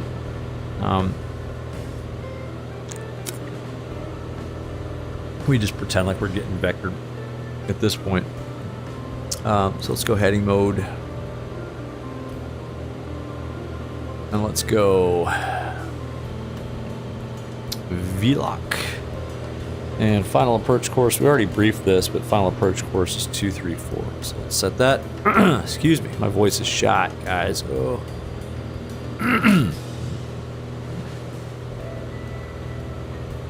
That looks like 234 to me. Excuse me. Dang. 1117 KCRE is the ILS that's identified. 1117 KCRE is, like I said, identified here. But that's good. And we need to be on Unicom because we have no ATC. Oops. There we go. Grand Strand traffic. Aero 1202 Romeo is 15 miles to the northwest. We're going to be straight in runway 23 on the ILS at Grand Strand. Excuse me. My coffee, just because of all the Comanche talk, you're not getting it. Ah, yes. Be contrarian. Buck the system, sir. Good call. We need to get down. So let's turn this off. Let's pull the power back. Let's start a descent, 500 feet per minute. Might as well go landing lights on. Quick gumps check. Gas, fullest tank, undercarriage, not yet. Mixture, we can enrich in a little bit. Props, not yet. Undercarriage, I already said not yet. Props, not yet. Switches, fuel pumps on. Seatbelts? Seatbelts on, good. Mine is on too, and secured. Alright, we gotta trim this out so we maintain that 500 foot per minute descent rate. Ooh, big stutter. Alright, looks like the localizer is alive, so that's cool.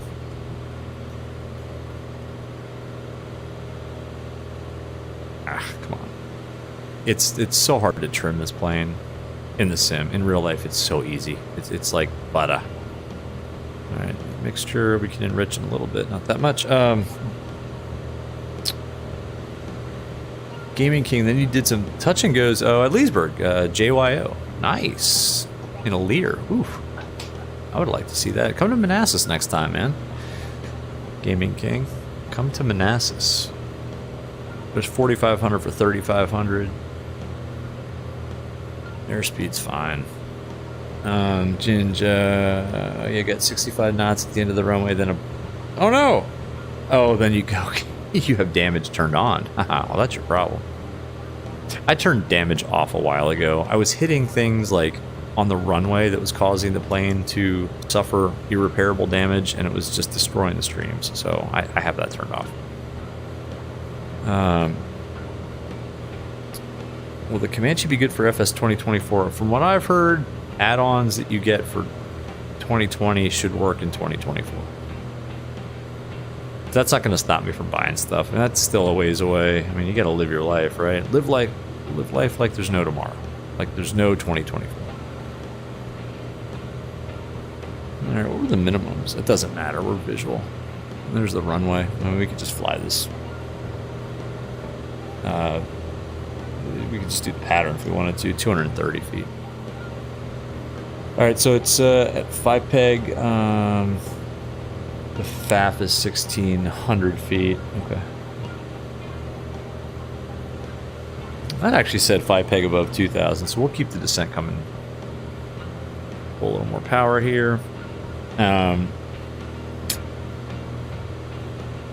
Let's see. Gaming King, of course, you're flying with a check airman. No pressure. No pressure at all, right?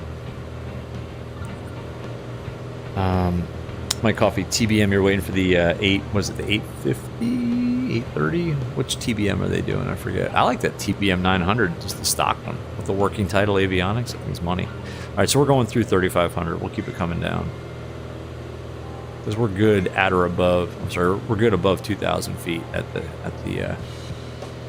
IAF. I'm sure the MSA is low, 2,100. All right, we're not going to hit anything. Totally visual anyway. So for ILS, I think I want to put this on localizer. You know what? Let's do that. Let's go lope norm. Now there's not going to be any vertical guidance at all, or any vertical automation, but localizer should capture, and it should fly the localizer okay. Let's see how it does. It's a good intercept angle. I like it. If it works like a real analog autopilot, it will S-turn a little bit.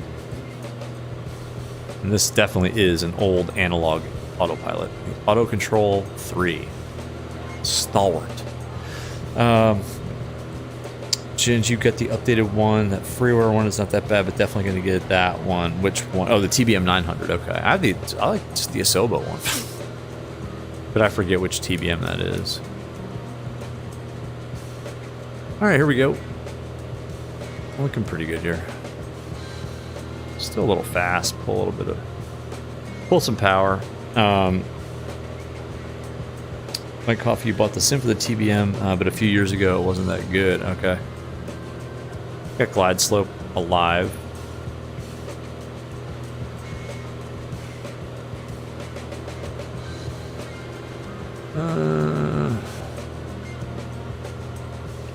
Whoops.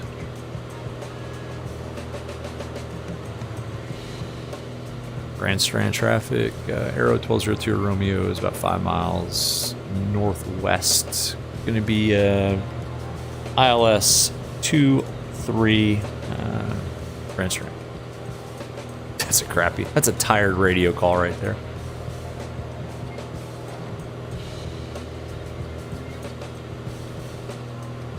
All right, we'll keep it at 2,000 feet.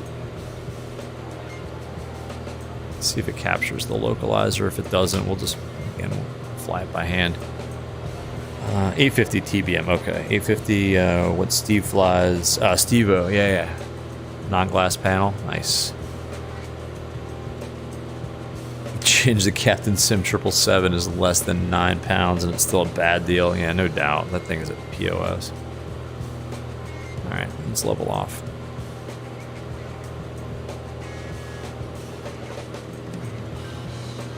pay attention here a little bit. Now, if we were in IMC, I would be paying a lot of attention. Completely visual. Let's let the airspeed drop.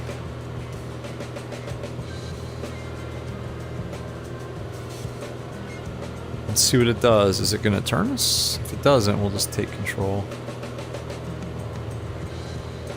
Still descending. It's not good, folks. Not good. Yeah, it's got it. Localizer captured. Cool.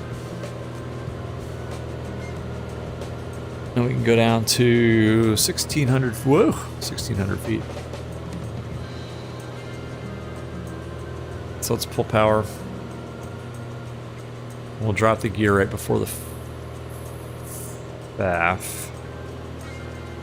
So we're good down to 1,600. We gotta descend, folks. Actually, no, we don't. We can pick up the glide slope. I mean, we're safe to descend to 1,600 feet now, but we got glide slope, so we will use it.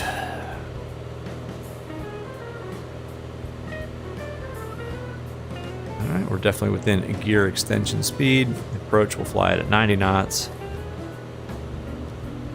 Oh my gosh. There we go. Sorry, Farmer Tech. Oh, you're out. All right, have a good night. Good to see you as always, Farmer Tech. See you on Discord. Captain Check, you wouldn't buy the 777 with someone else's credit card. Ooh. Yeah, it's not good. It's just not good. It's a ripoff. It's almost illegal. Vertical trap. Steve flies an 850 with non-glass. Okay. Yeah, I've seen his stuff. I like that guy. Alright, cool. Gump check again. Gas on the fullest tank. Yes. Undercarriage to go. Mixture. We'll go full rich. Props. Not yet. Here comes the glide slope.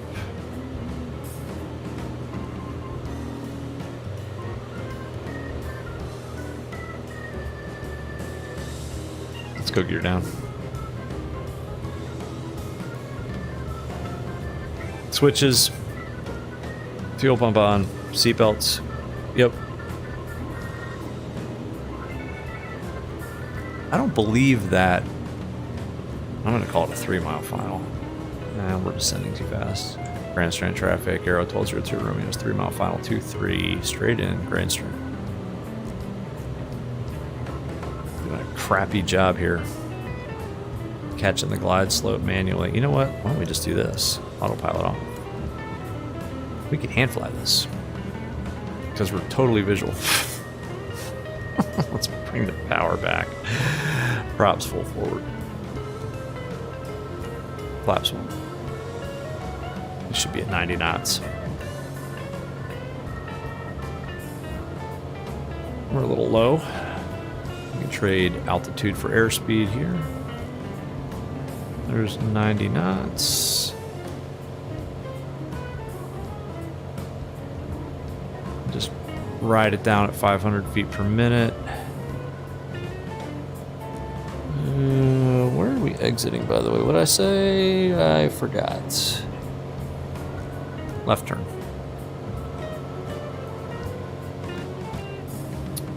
Odd that there's 2 runways there too, right? What's that all about? That's odd. There's only 1 runway here. What do I do? Captain Chick wanted to buy X-Plane 12, but that was like a slap in the face. X-Plane was a major supporter. Only reason you stopped was they sent Swiss 01 to FSCs. Oh man, I didn't know about that. Why are there 2 runways here? I don't think that's accurate. Well, we're going for the right one. What the heck? You guys are seeing this, right? That is bizarre.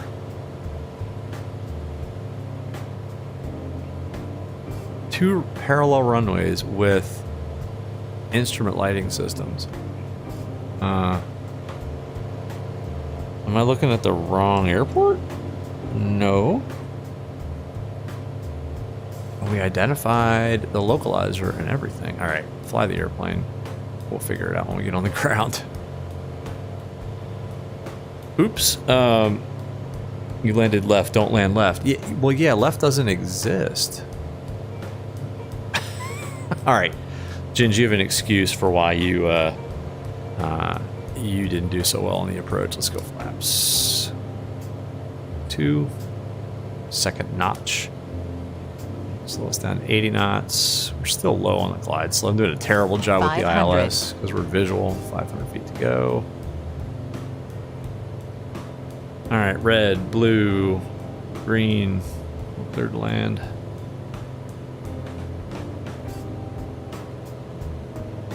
Grand Strand traffic. Arrow 1202 Romeo's on a 1 mile final 2-3. Grand Strand. Okay, that left runway doesn't exist in real life.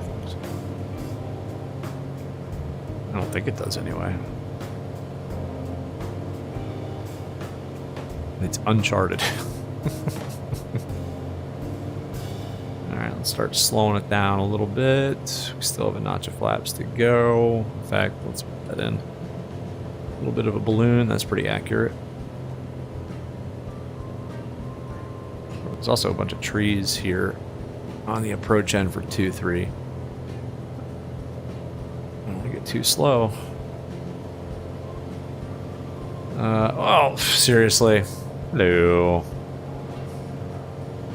Traffic alert. Thanks, Ginge. Appreciate that. You can't rattle me.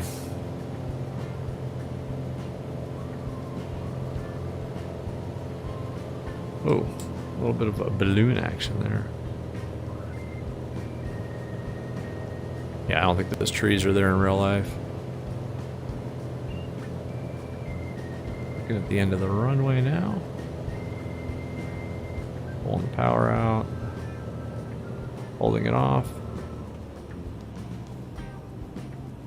Oh, yeah. We'll see. Looked alright. Maybe a little firm. I don't know. I think we kind of dropped it in.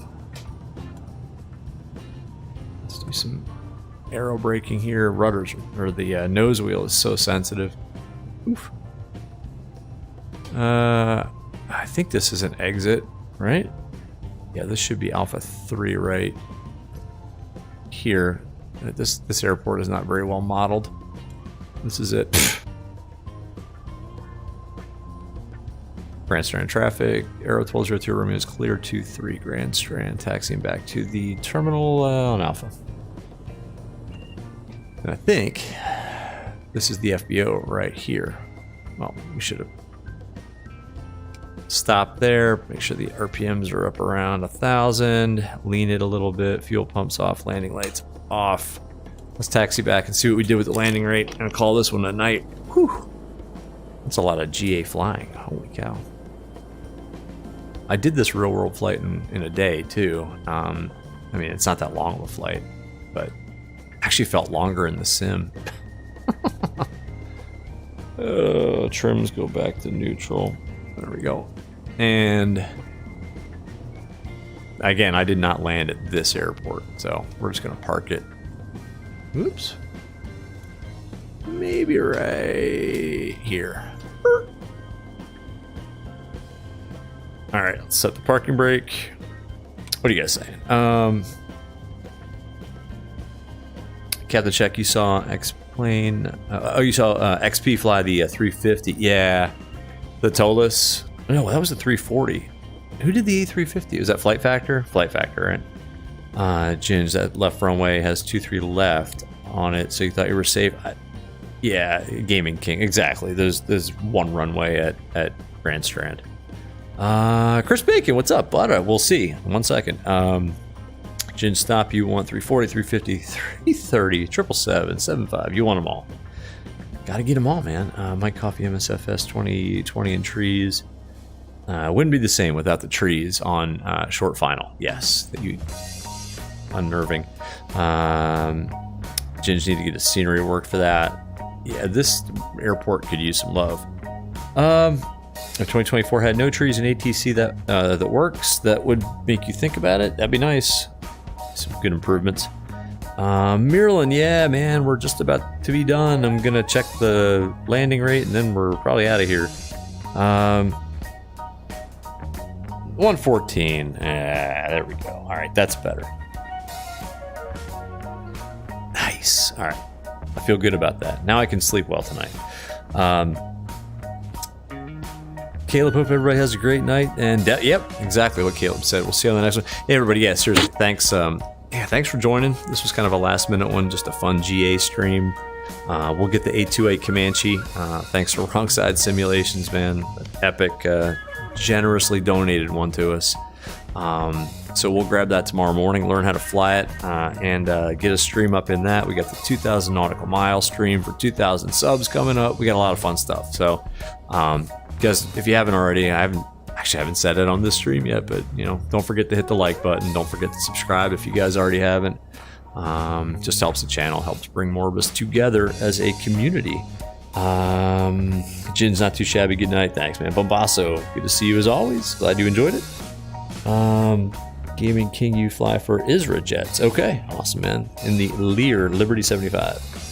Captain Jack, man, have a good night. I'll see you, Caleb. See you later. Everybody else in chat, we'll see you on the next one. You guys have a good night. I'm out of here. I had to go to bed. Thanks for watching. Seriously, y'all have a good one. We'll see you on the next one. Good night.